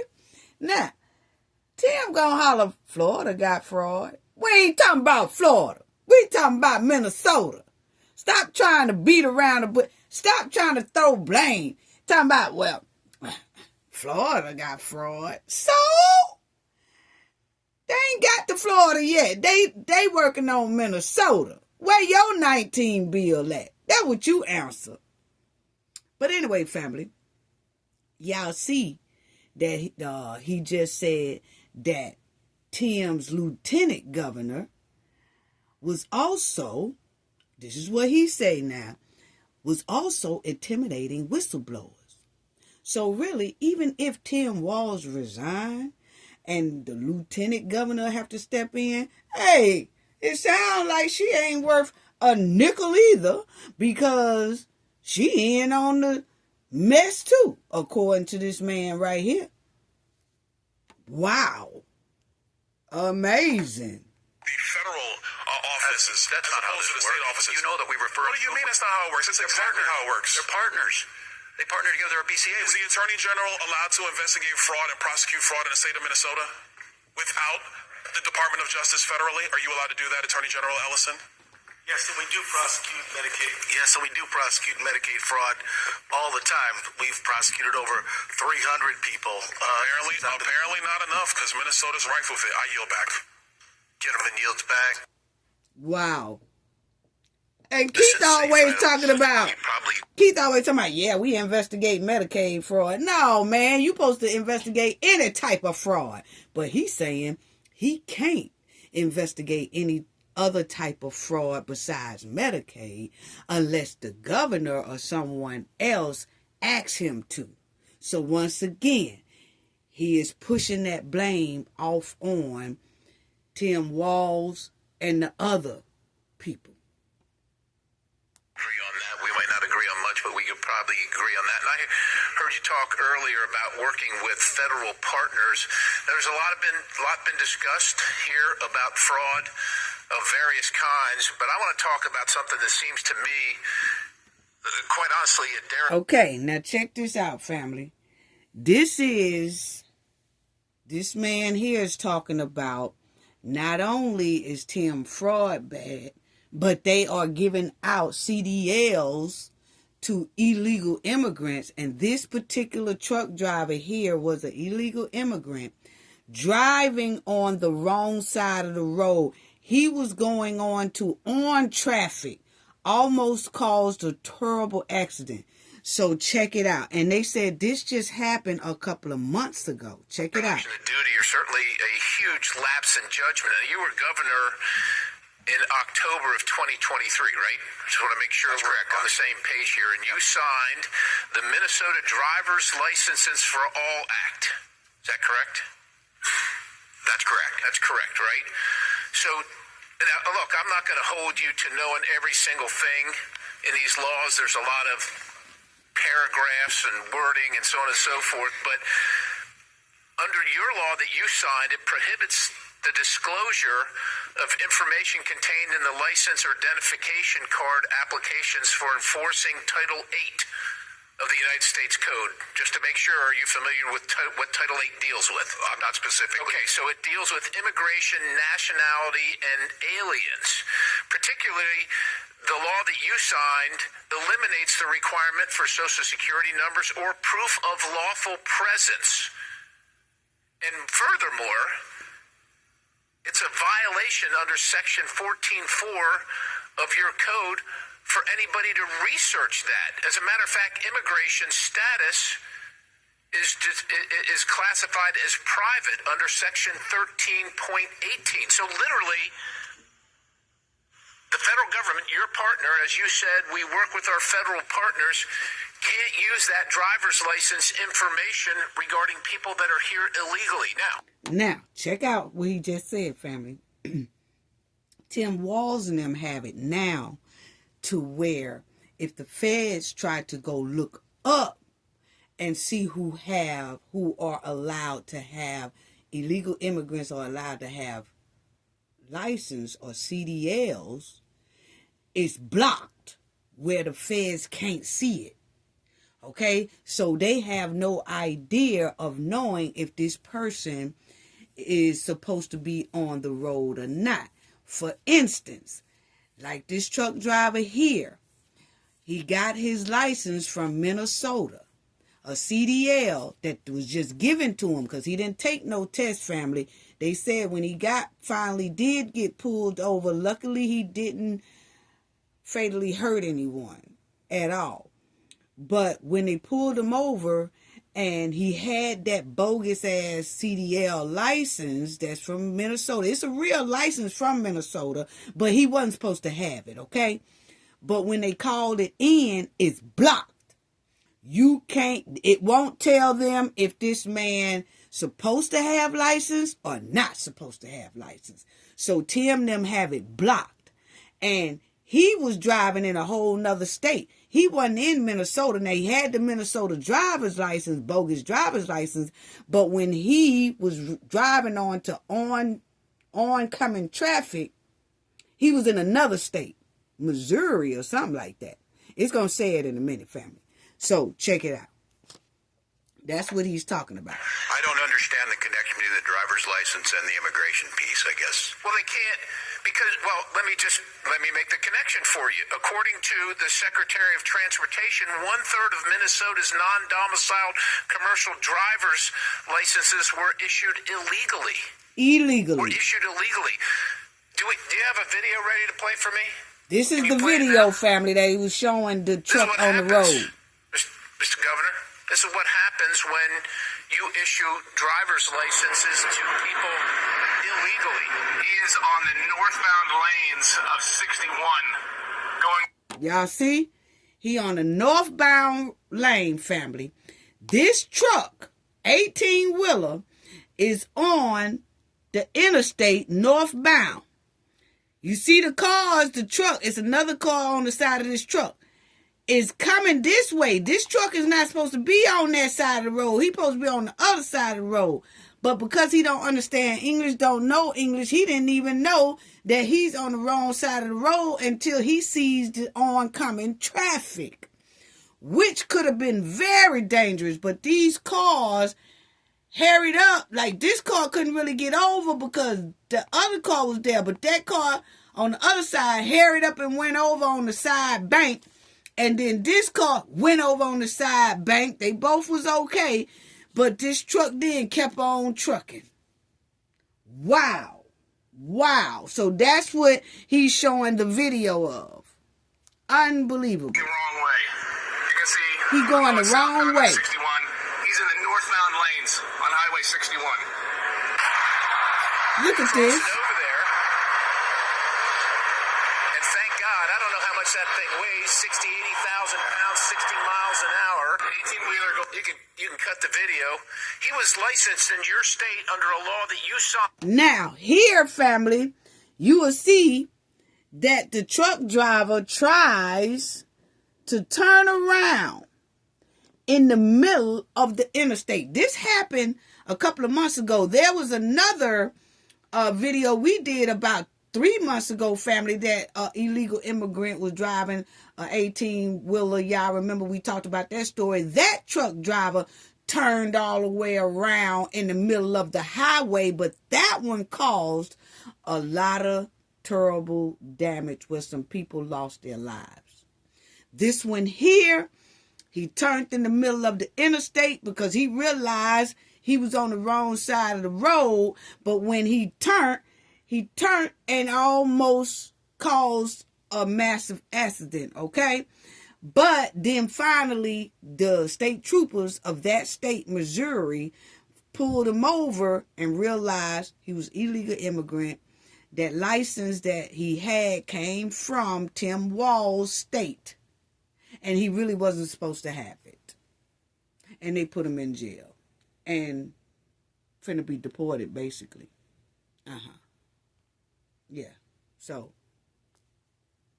listen to the man talk to Tim. That precludes federal officials, your federal partners, as you call them, from determining whether they're here illegally. That guy that was driving that truck couldn't pass the test.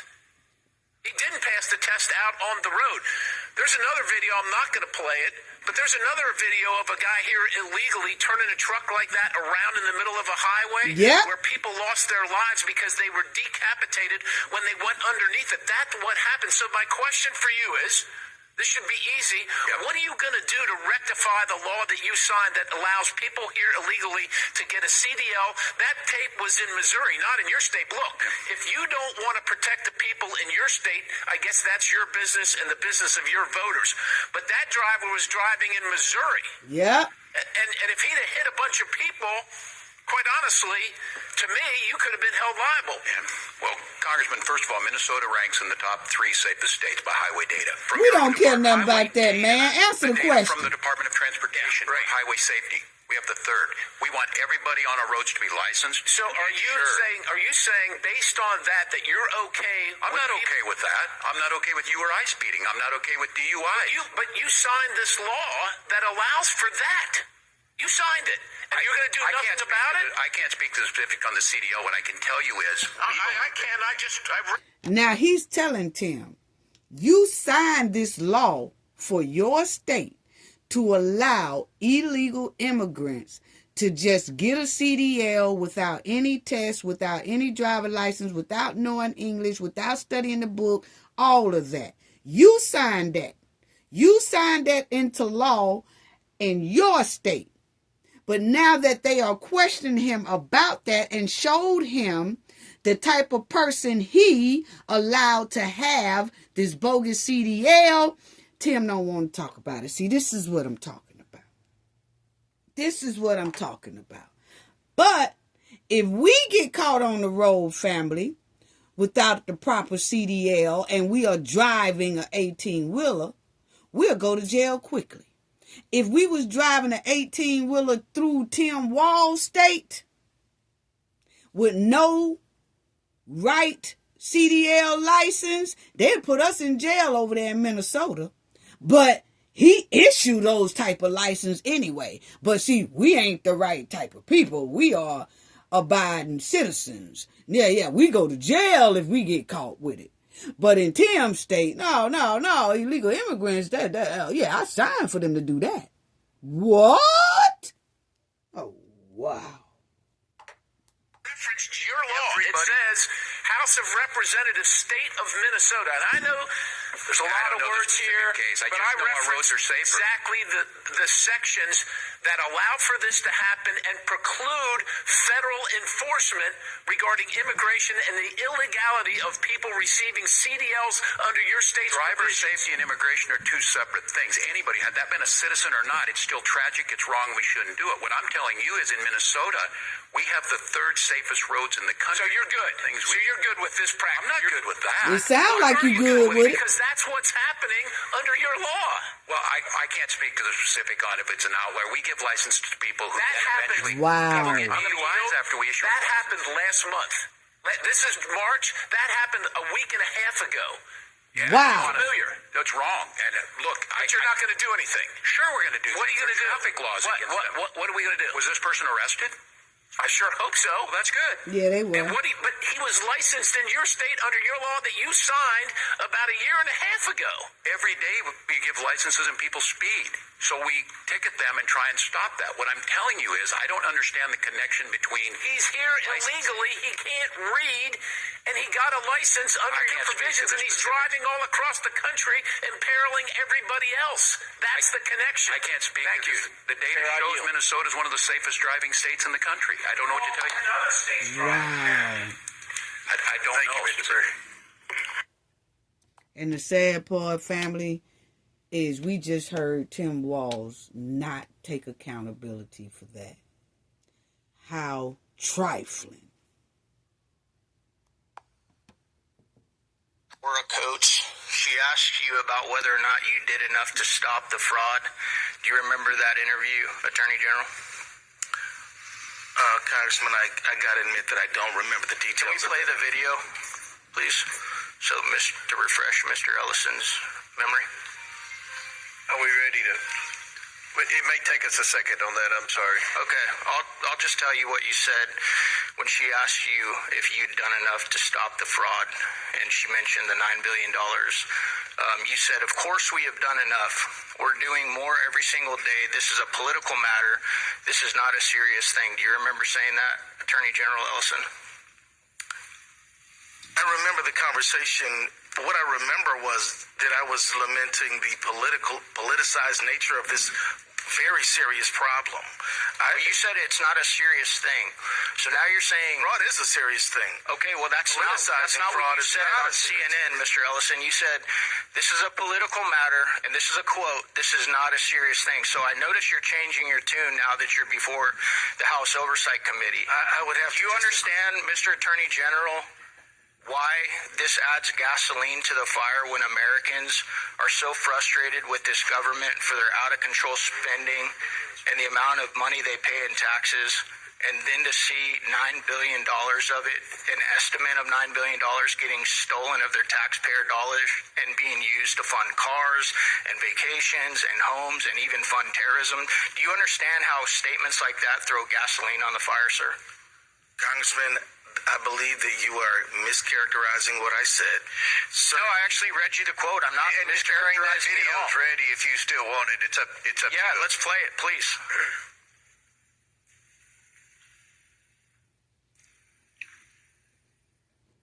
Is that there has been hundreds of millions of dollars, but now there are some estimates that there could be $9 billion and more. And Noam was just suggesting they took hundreds of people off the street who were involved in fraud.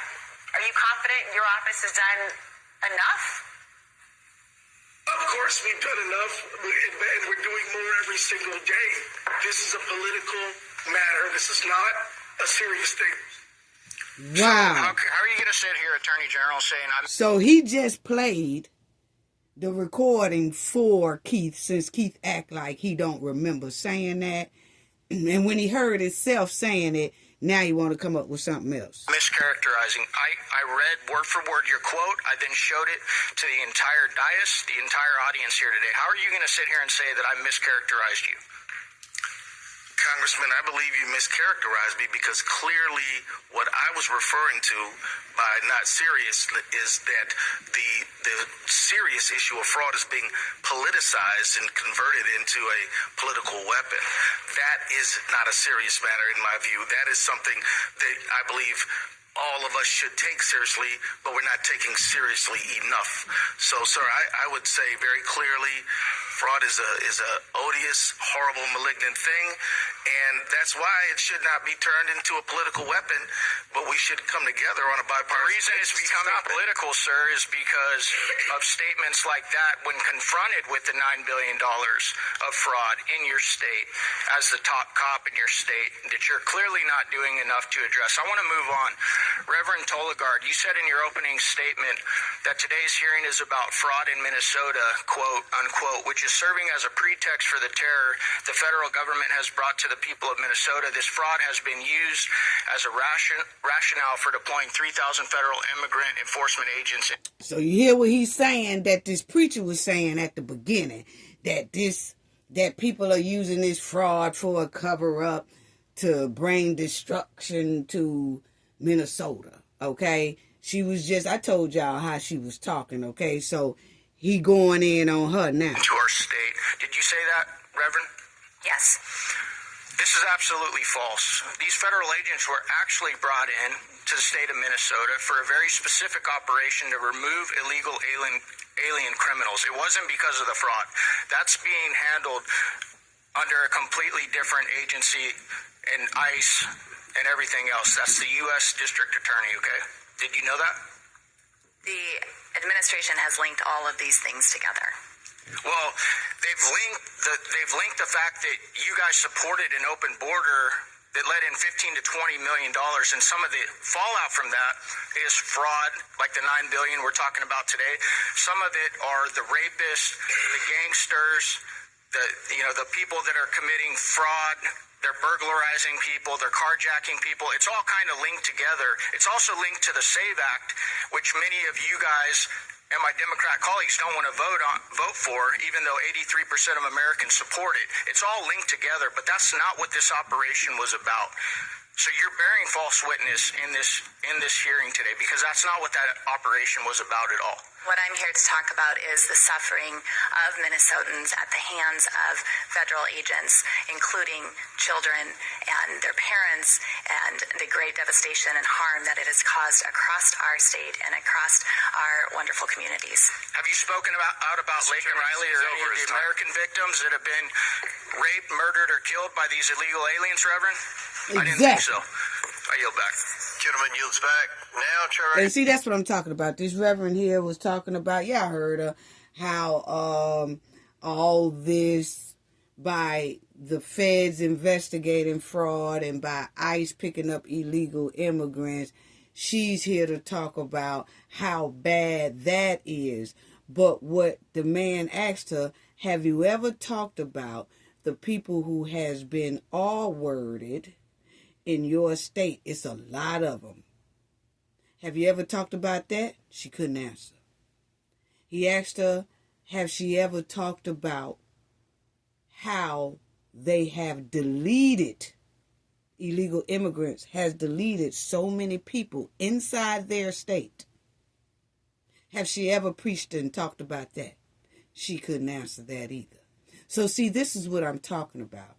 If you say that you are for the higher powers Bible, why aren't you talking against people getting deleted, people getting R-worded, and things like that from these illegal immigrants? So you mean to tell me that you disregard that part in the book, but you uphold the fraudsters and things like that in your preaching word? This is unbelievable. It's given that it's some preachers out there in Minnesota who is corrupt as well. That's what it's given. Wow. Unbelievable. Because she is up there and she told everybody she's a preacher. So she is representing Minnesota as a preacher. And if this is what she's giving us, then what is the rest of them, preachers throughout Minnesota, doing? Is there a lot of them who are moving shaky and flaky with that Bible? Because if so, that ain't gonna turn out well. That ain't my words. That's the good book words. Guys, is Mr. Min from California. Thank you, Mr. Chair, for convening this hearing. Let's start at the outset by just stating the obvious. Mr. Chair, for convening this hearing. Let's start at the outset by just stating the obvious. Waste, fraud, and abuse are horrible. They're stealing from taxpayers. They're taking money and food out of not so hungry kids. Let me go to this. And I'm glad you brought it up because of the 10 partners in that fraud that you mentioned. 9 of them went to prison. Do you know who the one partner was that didn't go? Your buddy, Hunter Biden. That's right. Hunter Biden didn't go. And by the way, you must not have been here. I don't think you were here when I introduced all these documents earlier before I had to leave to go to judiciary, talking about of the 1,500 criminals pardoned by Joe Biden in 1 week, 24 of them were fraudsters that had hundreds of millions of dollars of restitution forgiven by Joe Biden. I'm going to go now to Mr. Ellison. Will the gentleman yield? No, I've had enough of you. Let's talk to Mr. Ellison. Mr. Ellison, isn't it true that when you were a member of Congress, you sponsored the Money Remittances Improvement Act of 2014? It's H.R. 4386. You remember that? Congressman, I think that's accurate. Yeah, I mean, I get you. We all introduced lots of bills, but that bill's purpose was to give more authority to states to investigate remittance payments. Do you remember that?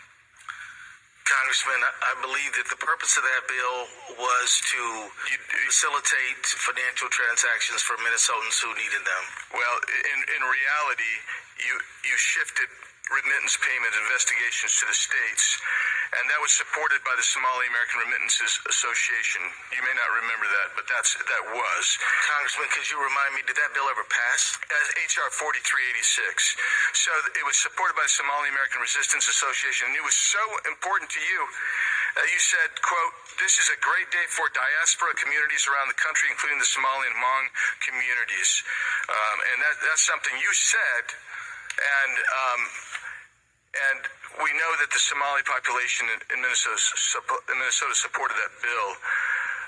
That bill was passed, I believe, in 2014.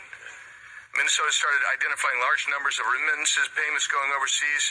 And isn't it true that within 4 years of the bill passing, more than $100 million had been flown out of the Minneapolis airport by Somalians? Do you know that?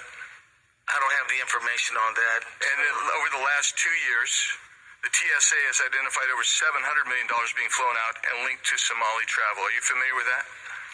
No, sir, I don't have... They don't have information on nothing, but they running a state. Under your 10 years at AG, the amount of remittance payments going to Somalia, which, by the way, some estimates as high as 40% of all Somalia's GDP comes from those remittance payments, and roughly same number of 40% of families in Somalia receive some benefit, economic benefit directly from some remittance payments. So, moving from that, do you know Salim Saeed? That name is not familiar to me, sir. Ikran Mohammed? No. Abshir Omar? No. Okay, so in 2021, you met with a group of Somalis, business people. Those three people were there. Safari Restaurant, Partners in Quality Care, also known as Parties in Nutrition. Some of their named partners, and Feeding Our Future representatives, including... Now, Keith claimed he didn't know them people that this man just named. But then the man said, well, hell, you met with them. And y'all talked. Y'all had a good conversation. I think he finna play the conversation, family. Abshir Omar, who said they were having difficulties because they were being investigated. And that conduct is very racist, xenophobic, and Islamophobic. Do you remember that meeting? Yes, I do. And I'll tell you that these are people who were fraudsters. They lied to me. They lied to the judge. Yep. They lied to state agencies. And that's why we contributed to them being convicted. Well, let's go on from that, because you may not remember some of the things you said to them specifically. And maybe we should play this video. I don't know. Yeah, play it. Let us hear what he said. Yeah. If we have the video queued up with us, fine. Yeah, play it. Call them and say, this is not in the right format. Not, you're out. You're done. Your contract's over. And so this has my attention. I'm extremely frustrated by it. But we are in the middle of a battle with the agencies now. And I can tell you this. Walz agrees with me that this piddly, stupid stuff running small people out of business is terrible. Yeah, because what you thought was terrible there. Wow. He said Waltz agrees with me. Yeah, we feel like it's terrible that y'all being harassed and y'all money getting cut off and the feds are investigating y'all. Basically, that's what they was talking about, okay? But, yes, that was you, Keith. That was you that man just played. You and those there Somalian fraudsters. That was you and them. But you going to act like you didn't know who they was when he called out their names. Yeah. Oh, that name sounds... Investigated for fraud. And you later took $10,000 in campaign donations from these same individuals. Do you remember that? I would disagree with that characterization entirely, sir. I'm sure you would. No, because it's surely uncomfortable for you. But you took $10,000 from those same people that were ostensibly supposed to be investigated. Yeah. No, that's actually inaccurate. No, it's not inaccurate. It is. First of all, you're entitled to say it's inaccurate, but the facts are the facts. And my time's expired, Mr. Chairman, but I do have some UC requests. Go ahead. Thank you, Mr. Chairman. Minnesota AG, who took $10,000 from convicted scammers, dismisses fraud scandal as political theater. Without objection. Amy Bach alleges Governor Tim Walz, Attorney General Keith Ellison knew of Minnesota fraud. Without objection. Waltz and Omar using ICE operations to... He just said, I want to put this in the record also, and that Amy Bach said that Keith Ellis knew all about this fraud. Y'all know who Amy Bach is? That's that white tea lady that they hemmed up. And we're going to talk. I don't have time to talk about it today, family. But I promise you, in that next video, I'm going to show y'all a lot more stuff that they took from her and from that Somali dude that we just heard Keith Ellis talking to behind closed doors on that recording. Yes. Oh, family. It's amazing. Wait till y'all hear that. And coming up right here after this, man, pretty soon, y'all going to hear some new information about this fraud that was going on. That new information, man, that was some heartbreaking information. It's coming up, family. Extract from fraud scandal. The objection. Tim Walz accused of stonewalling key probe as Somali fraud sweeps his state. The objection. Conservatives blast Dems. Waltz for likening ICE agents to Nazi police force. Without objection. Tim Walz urges Minnesotans to resist federal occupation. Without objection. Tim Walz was a COVID-19 tyrant. Without objection. Anti-ICE agitators set up a blockade on Minneapolis Street to check drivers' license plates. Without objection. He just said in the record that Keith organized and helped and told some of those protesters to block the roads and take down license plates of those federal agents, ICE agents.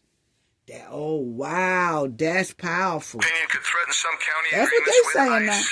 That objection. So ICE restricted from Minneapolis-owned parking areas under Mayor Fry orders. Minnesota mom jailed over COVID accuses Waltz of tyranny. He just said under Mayor Fry orders, he told the people to stop ICE from going into the hotels. Wow. So grandma jailed for defying Waltz COVID lockdown order warns you do not want tyranny at this level. And mother ponders. And that's all. Without objection to order. Chair now recognize Ms. Presley from Massachusetts. He put all that in that record, family, so that when they do this criminal referral and this thing goes to court, if it does go to court, because they put in them criminal referrals, and if it goes to court, it's a lot of them going to be in trouble because he just named Keith and Fry, meaning that he most likely, they got a lot of evidence that's pointing to them. Yes. Hardcore evidence. Here, Governor Waltz, are you familiar with the Early Intensive Developmental and Behavioral Intervention benefit? I am, Congressman. Got it. It provides services for autism patients. Is that right? That is correct. This is it. And when did you become... This is it, family. Check out what this man here says. This is the new information that came out. And I said, what? Governor, in January of 2019. 2019, okay. So using 2018 as a baseline, do you know what that program paid in Medicaid claims? I do not, Congressman. It's about $671,000. Do you know what that program paid in Medicaid claims in 2024? I don't have the number in front of me. $342 million. That's about a 500x increase over 6 years. Was there 500 times the number of autism patients in that time period? I couldn't speak specifically to it, but I will say, Congressman, that doesn't sound reasonable, right? Right. There was a 500x increase in the number of autism patients in 6 years, right? Correct, and that's why we ordered on-site visits starting back in 2024. So we agree that doesn't sound reasonable. Uh-oh, my bad, family. Would you also agree that a single taxpayer dollar wasted on fraud is a dollar too much to tolerate? Yes. Yep, and would you agree that as governor, ultimately you're responsible if tax dollars are defrauded? Yes, I would agree. Yep. Would you also agree that calling somebody racist is a serious accusation? If they are racist, I think I'm asking you, is that a serious accusation to make about somebody? I think it's just an observation of reality. All right, well, let's go there. Is it racist for a government official to identify fraud? No. No. Is it Islamophobic? To identify fraud? To identify fraud? No, I don't believe it would be. How come multiple whistleblowers have said that your administration told them not to say anything about widespread fraud across multiple agencies because doing so would be considered racist or Islamophobic? I can't speak to it because it's not anything I would say. Well, that's what your administration has said and has told whistleblowers, and as you just testified, the buck stops with you. That's what you stated in your statement whenever you announced you weren't running again. Are you familiar with Faye Bernstein? Yes, I'm familiar with the name. She's a Democrat, isn't she? I wouldn't know that. She stated publicly that she's a Democrat. She's only voted Democrat in her life. She's also stated publicly that she was retaliated against and called racist, and that her work responsibilities were diminished whenever she was highlighting fraud within your administration. Are you familiar with that? I couldn't speak to why do you think she would allegation. Why do you think she would say that? I can't speak for what you have no idea. I do not. You would agree that the tone in your administration comes from you ultimately, right? The tone is that. The tone of how you might deal with whistleblowers. Right, and we protect them. It doesn't sound like you're protecting them. We heard from Representative Kristen Robbins, quote, "We have dozens of credible whistleblower reports saying the exact same thing, that people were told not to say anything because they'd be called racist or Islamophobic or it would hurt the state." Do you think it's racist or Islamophobic to highlight and try to stop fraud? It is not, and I certainly... It's not, but that was the message your administration was sending to multiple whistleblowers. I can't spepe to that. You can't speak to that. You don't want to speak to that, I think. I have over 40,000 be retaliated against? Pardon me? Do you think whistleblowers should be retaliated against? Absolutely not. They have strong protections in Minnesota and lots of paths. And the paths go for the That's not what we're hearing from whistleblowers. Faye Bernstein, who, again, has stated that she is a Democrat, she's only ever voted Democrat, says that she was... I thought that was in family, but evidently it's not. So it should be coming right on up. Contracting practices. Why do you think that happened?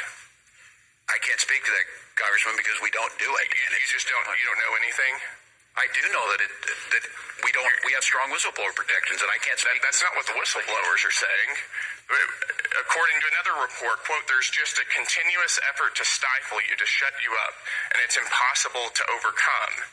Your administration's response to whistleblowers has also been described as, quote, "nearly unbearable retaliation." We've heard claims that, quote, "they've been denied vacations, promotions, and that it's hurt people's careers to speak out against fraud." Do you think that had something to do with the prevalence of fraud in your administration?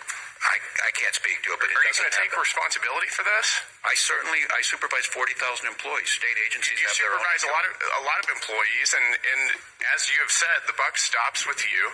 And your administration has treated whistleblowers like absolute dirt, and that's a big reason why we've seen so much of our hard-earned tax dollars defrauded. Look, Congressman, I told you we have strong protections. We have an Office of Legislative Auditor. To nearly 30 whistleblowers, and most of which are current employees in your administration who have intimate knowledge of what's been going on, who have all stated that they faced retaliation for calling out fraud. I can't speak to them what they felt. And time is up. I yield back. Recognize this Smithson. Wow. Your tenure will be defined by immense negligence, costing taxpayers at least hundreds of millions, if not billions of dollars. In 2019, in the first months of your administration, your legislative auditor found serious weaknesses in the Child Care Assistance Program, including inadequate attendance verification, repeat bad actors cycling through the system, weak enforcement, and employees who feared retaliation for raising concerns. Those warnings were specific, they were actionable, and they were documented. And you were already in office at this time. If, as you say, the buck stops with you, Governor, it's unclear when the buck actually stopped. In your written testimony, you listed multiple actions you have taken to curb fraud, yet clearly they were insufficient. As Minnesota ended up with 14 Medicaid programs deemed high risk, representing over $18 billion in spending. The buck didn't stop when whistleblowers were silenced years ago. It only stopped when you realized the fraudsters were drawing attention from people that you couldn't intimidate into silence. Fraud of this magnitude does not happen overnight. It builds slowly, and it's the result of institutional failures and poor leadership. So, Governor, my question is simple. If the buck stopped with you, as you said, who failed between 2019 and 2022, and why were they not held accountable? Who failed in what, Congressman? This fraud has been growing until recently, and you have been governor for many years. No, well, thank you for the question, Congressman. And I would disagree with your characterization, obviously. And the legislative auditor, I don't know what the time period they investigate. Those are usually come months after they did it. We took office in January of 2019 and immediately started acting on what the OLA, the Office of Legislative Auditor, independent branch, started asking us to do, where we started changing the programs. That's not what the record reflects. The record reflects that there were all of these whistleblowers and they were being intimidated because alleged racism was the motivation behind the degree of enforcement. So, Congressman, I've never got a chance to speak to these folks. What I will say is that in my time in Congress proved that I strongest whistleblower protections we can possibly have. We have plenty of opportunity. We're not talking to every other state. We're talking to Minnesota because of the rampant fraud. So, look, is there no fraud in any other states? 3 members of the Minnesota State House of Representatives who all served on the Fraud Prevention and State Oversight Policy Committee gave transcribed interviews that confirmed that your administration was aware of the fraud happening in the state, yet chose not to act due to fear of political repercussions and intentionally silenced whistleblowers who have tried to come forward. Well, that's incorrect. Mr. Chairman, I'm going to insert this in the record. Roadmap to Program Integrity and Fraud Prevention. It's a report, Mr. Chairman.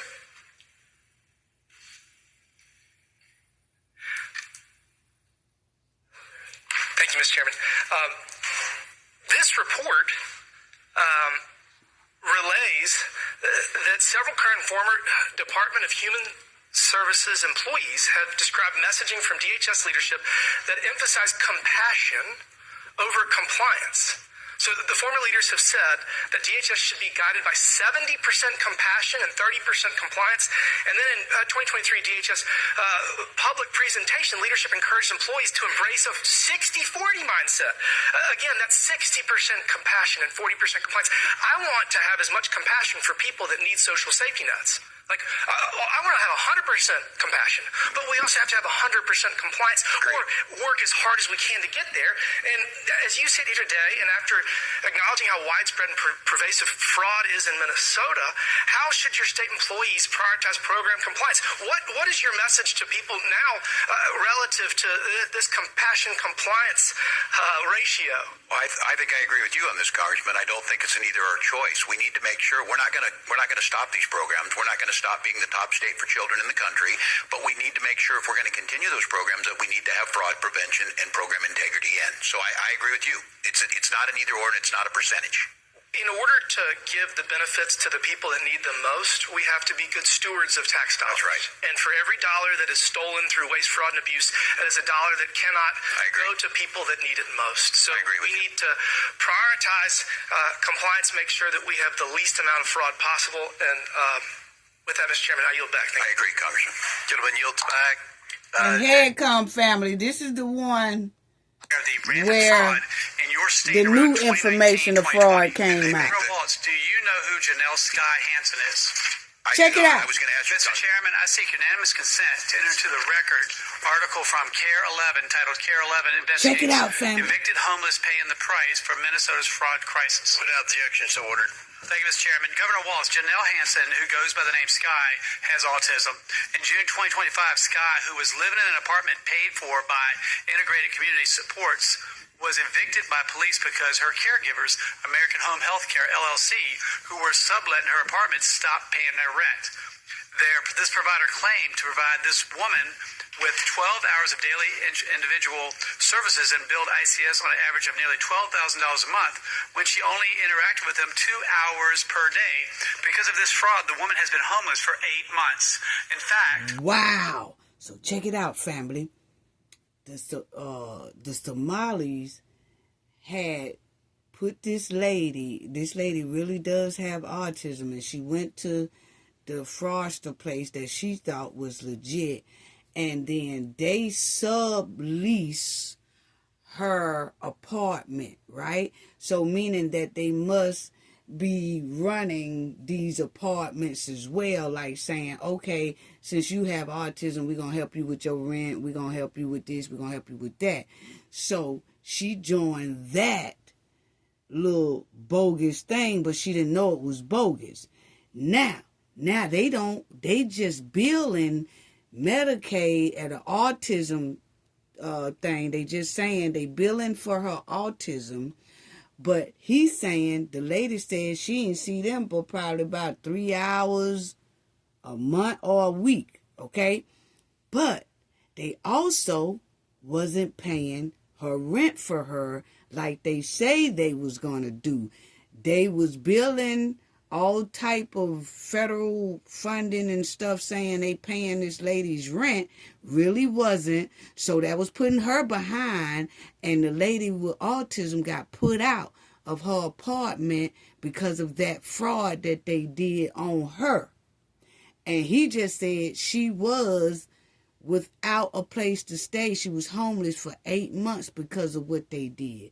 So they claimed her as, oh, we gonna pay her rent, and they was billing Medicaid for her autism treatment, and they wasn't even treating her for that either. Wow. So they had a bunch of stuff going on. They had a bunch of scams going on. While Sky is homeless, the owner of American Home Health Care LLC lives in a high-end Maple Grove home, which has an indoor basketball court. State Medicaid billing data shows since 2022, American Home Health Care has been paid more than... So, he's saying the dude that was running this scam, he have a beautiful mansion with a basketball court inside his home. But that's because he's taking from the government funding, saying that he's taking care of people, and he's really not. And then he billing Medicaid, billing Medicaid or Medicare, whatever, saying that he's also giving these people autism treatment, and he didn't. And this lady really had autism, family. So not only was they doing the bogus fraud with claiming people who to say that they had autism and they didn't, they was also using people who really did have autism, and they wasn't helping them either. And like this lady here, she got put out of her place and was homeless for 8 months while he living in a mansion with a basketball court inside. Wow. How heartbreaking. $2.2 million in public funds. That is $2.2 million that was taken fraudulently from the taxpayers to pay for a man to live in a lavish... So he got around $2.8 million just off this fraud. That's how he got this big old mansion with a basketball court inside. Home, while people like Sky are left to live on the street. Governor Waltz, this is despicable. You have a duty to serve the Minnesotans. You failed, and you failed to protect these individuals like Sky who needed it the most. I've had constituents tell me that after seeing all the fraud that has come to light in your state, that they aren't sure if they're paying taxes or if they are paying criminals. Governor Waltz, Attorney General Ellison, yes or no, does your administration take whistleblower reports seriously? Yes or no? Yes. Governor Waltz and Attorney General Ellison, yes or no, do you believe that when faced with a whistleblower, the correct course of action is to retaliate against them and suppress their concerns? No, of course not. It's illegal to Governor do so. Waltz, yes or no, are you aware of any instances of employees of Minnesota's Department of Human Services being threatened and intimidated with military surveillance to ensure they stay quiet about fraud? I am not. This is a picture of an email from Emmanuel Nwala at the DHS manager, who has since been promoted to the leadership role. This email shows clear proof that the threatened employees with military surveillance, including, quote, I did intelligence research with the Army and give them IP addresses and email addresses to track specific locations. Governor Waltz, yes or no, are you aware of this email? I am not. Governor Waltz, Mr. Nawala, stated in the email that he was asked by upper leadership to hold off as they are doing their own thing on it. What did that mean? What did they mean by that? I couldn't say. I'm unfamiliar with Was it. upper leadership doing their own military surveillance on whistleblowers to intimidate employees and to staying quiet about rampant fraud? I do not believe they would. Moving on, Governor Waltz, yes or no, do you agree that it would be intimidation to confront a whistleblower with photographs of their car, their house, and monitor their phone and computer and ask which schools their children go to? Yes. Governor Waltz, yes or no, did the DHS investigators...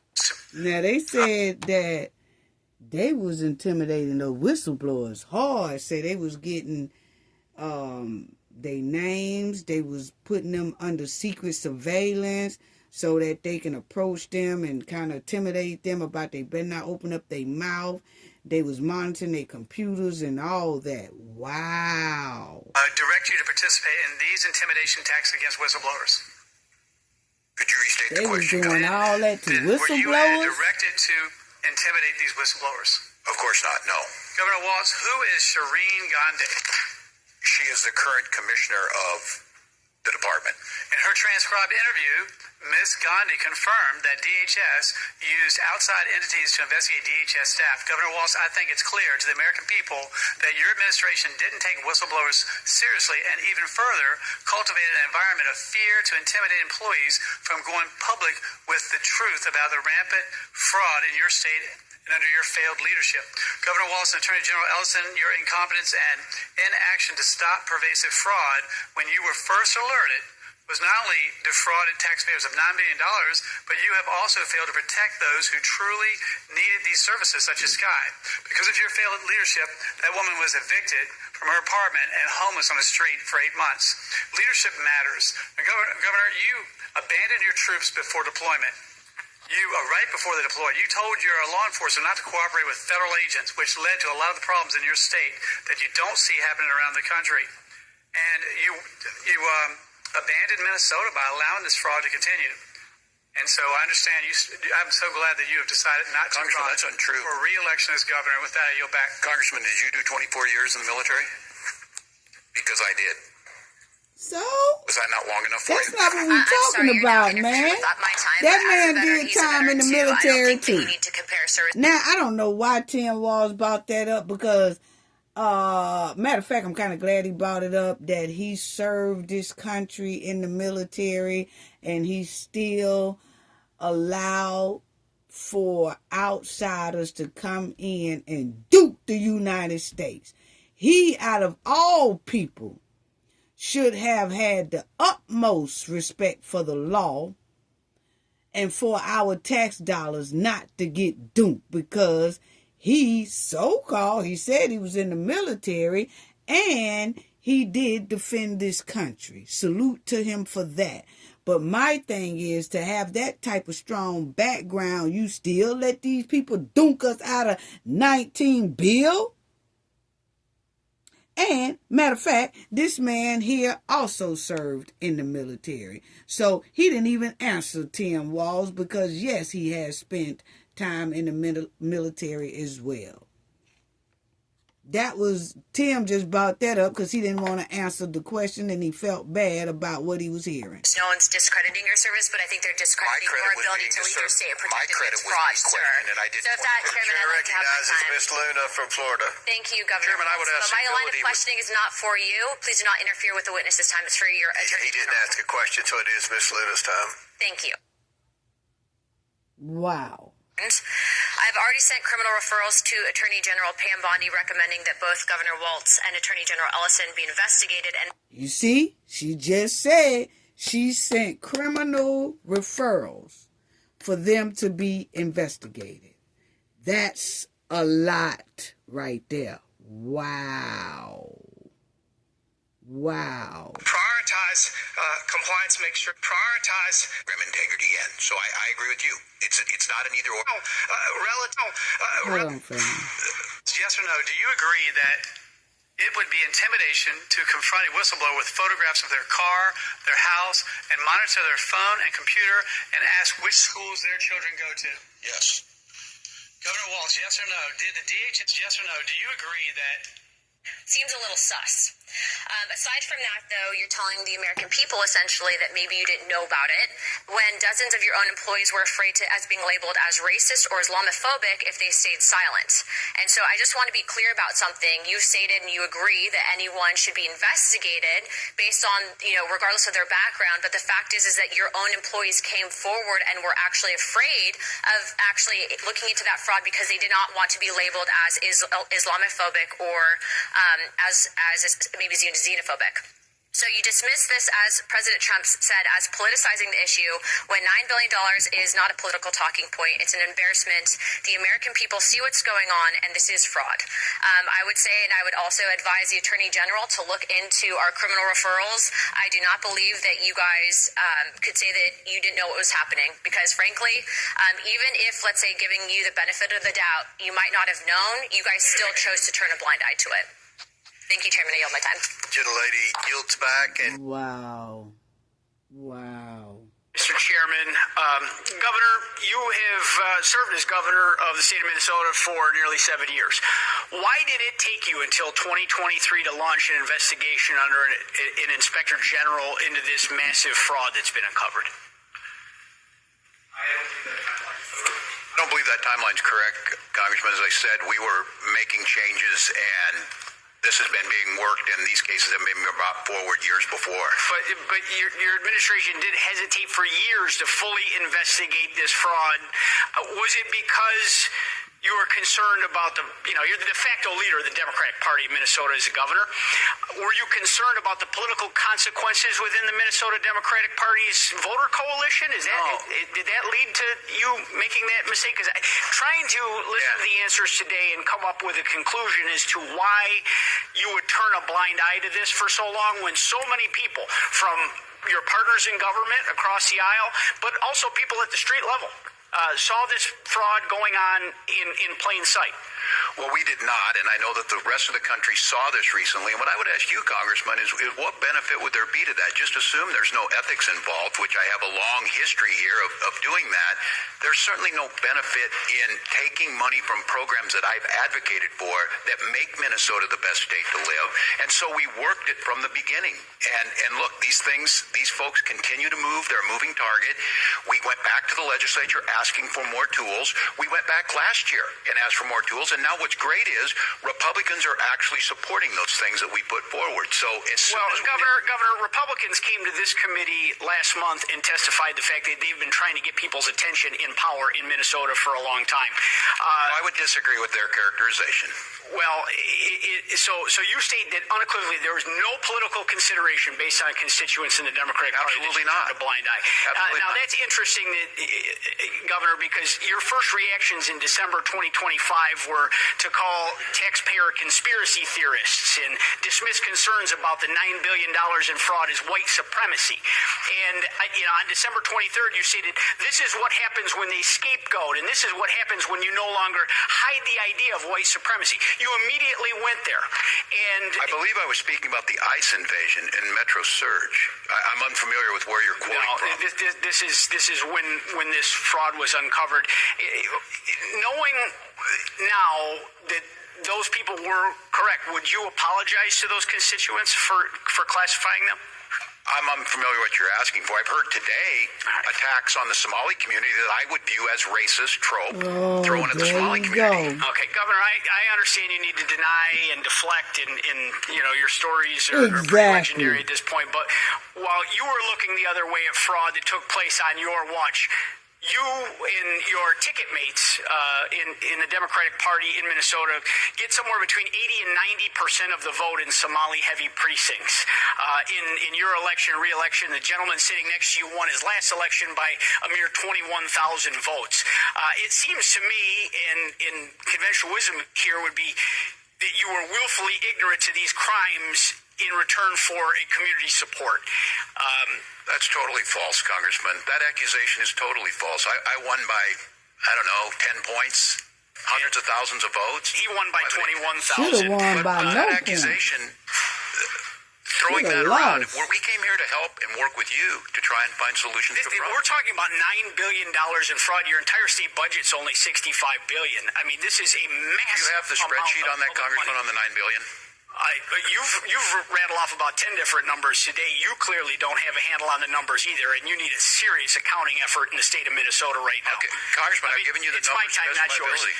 Do you believe that your inaction in the first term to prevent fraud in the childhood nutrition and child care assistance programs gave the green light to other scammers to commit housing and Medicaid fraud in your second term? No, I don't believe that. And once again, your words say one thing, your actions say something different. You came into office after several multi-million-dollar fraud scandals on the heels of a 2018 report alleging that over $100 million was being defrauded from taxpayers annually, and you did nothing. And in 2020, That's not after correct. hearing about potential fraud with Feeding Our Future, you did nothing. That's and Governor, incorrect. you knew and did nothing to stop autism payment fraud. Its annual expenses inexplicably increased from $6 million to $192 million in just 5 years, and you did nothing to stop housing stabilization, Medicaid fraud, which has topped $100 billion, and you did nothing to stop daycare fraud, an issue that's already costing taxpayers millions when you were sworn into office. Are you familiar with Article 8 of the Minnesota Constitution? Man, he said 100 I am billion. not, Congressman, but I will give you this. Doing nothing, you're in the right job for that in this Congress. I disagree with that entire characterization. No, I'm unfamiliar with that. It seems like you've created a state of Minnesota that you're free to come It ranks and at the set up top shop of almost and every category. And make fraud. It ranks at the top of nearly every category in quality of life. A real big, bold one after what we've uncovered here today. Article 8 states that Minnesota officers, including the governor, may be impeached for malfeasance or non-feasance in the performance of their official duties, while billions of dollars of taxpayer money were allowed to be lost to fraud. Whistleblowers were ignored. It's extremely well documented, and those people were punished. And you had a direct political benefit to this fraud. That's an impeachable offense. Mr. Chairman, I yield back. He said he wants him to be impeached. Yeah, so y'all already know this week that Minnesota caucus said that they put in the paperwork for Tim to be impeached, and now this here senator is talking about he wants Tim to be impeached as well.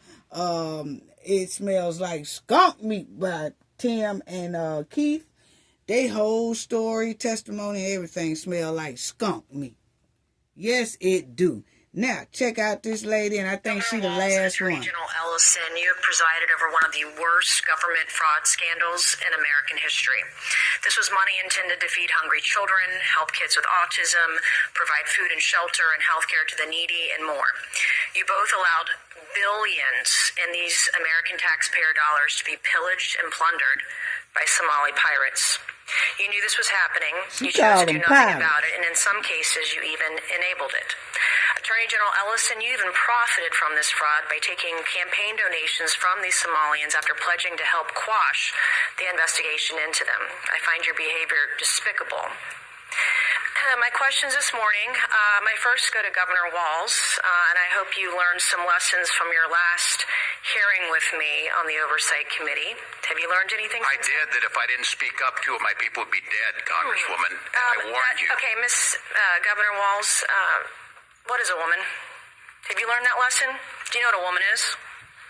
I'm the governor of Minnesota, Congressman. You know what I'm not here to be your prop for your obsession. So if you can't define what a woman is, you certainly can't define what fraud is. If you can't even define what a woman is, you can't define fraud. How much money was spent on autism in Minnesota in 2017, Governor? I don't have those numbers in front of me, Congresswoman. Did you prepare for this hearing today? Did you do any preparation I take for this hearing Congress today? seriously. And you've seen the numbers about autism fraud in Minnesota. So we're going to do some Minnesota math with you today, okay? Are you ready? How much money was spent on 2017 for autism in Minnesota? How much? I don't know. I wasn't the governor. Okay. Did you not just say that you prepared for this hearing today? $1 million, okay? A quick Google search or using your AI could tell you $1 million was spent. How much money was spent on autism in Minnesota in 2024? I don't have the number in front of me. Were you governor in 2024? I was, but I'm not the Okay, head so of your excuse before that you didn't know what 2017 autism numbers were because you were not governor, and today you can't answer the numbers about 2024 as governor, and you still said you were prepared for this hearing today. It's unbelievable. $343 million was spent in 2024. What percent increase is that? From $1 million to $343 million. What percentage increase is that? I'm not here to be your prop. Go ahead and tell me. Wait, are you governor of Minnesota or not?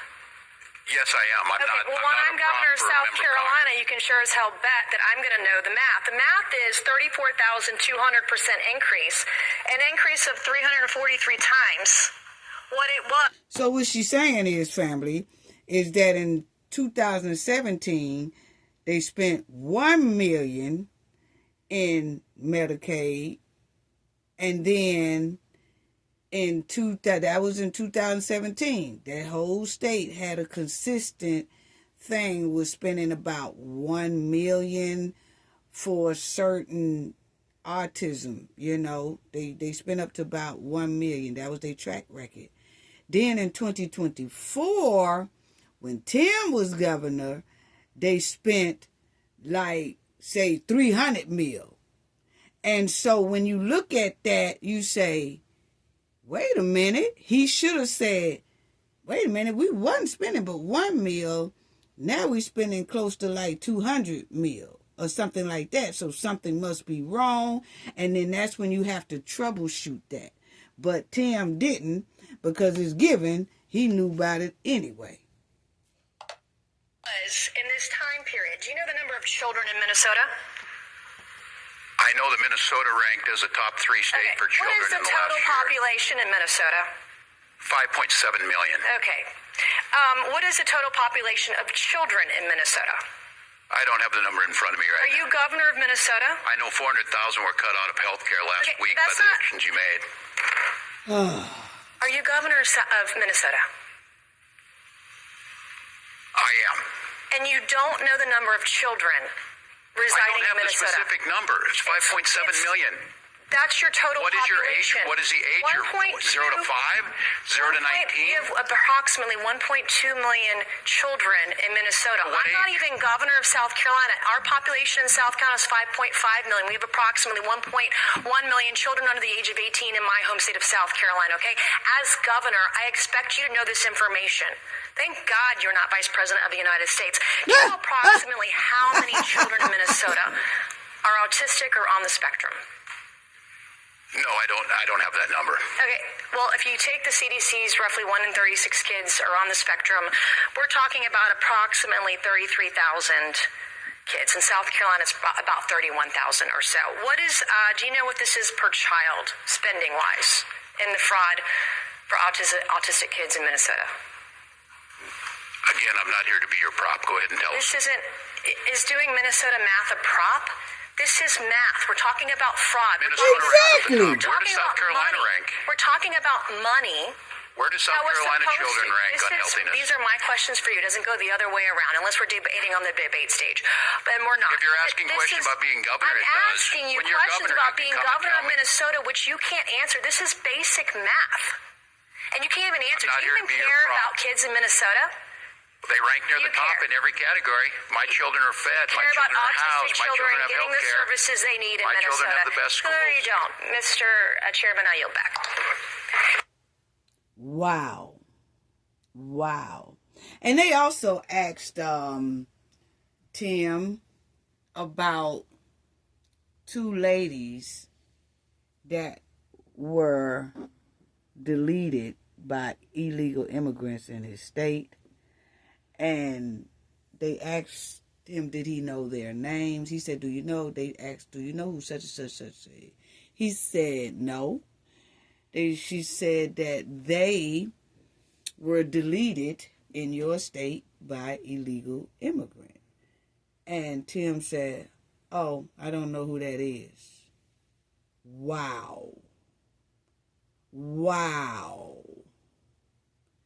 But he could tell you the name of the chick that was agitating ICE and got deleted. But when they asked him about 2 citizens of his that were deleted by immigrants, illegal immigrants. He said he didn't never hear of the story. He didn't know who them women were. Unbelievable. Unbelievable. Well, family, when we come up to the next video, I'm going to show y'all about the new property that the feds has confiscated from this fraud. And like I said, they're getting a little bit by a little bit back, a little bit at a time, but we're going to check it out because this is a new property we haven't seen. And so when I saw it, I said, oh, I'm going to share this with the Knowledge family. But it's given here on the screen that it's obvious Tim and Keith have fell in that quicksand fooling around with these trifling Somali fraudsters. Yes, these boogie monster fraudsters. There's a lot of city and state officials throughout the United States that are willing to risk everything, to risk their entire career dealing with these dangerous Somalian fraudsters and dealing with these illegal immigrants. I see and I've noticed it's a lot of city and state officials throughout these United States who are really willing to risk it all for these people. Why is that? Why is that? Well, family, that's all I have to say about that. That's something to think about. Let that sink in. Gain knowledge to prevent blockage, and we all know what that means. The more you know, the harder it is for anybody to block you out from your goals and success. Bye-bye.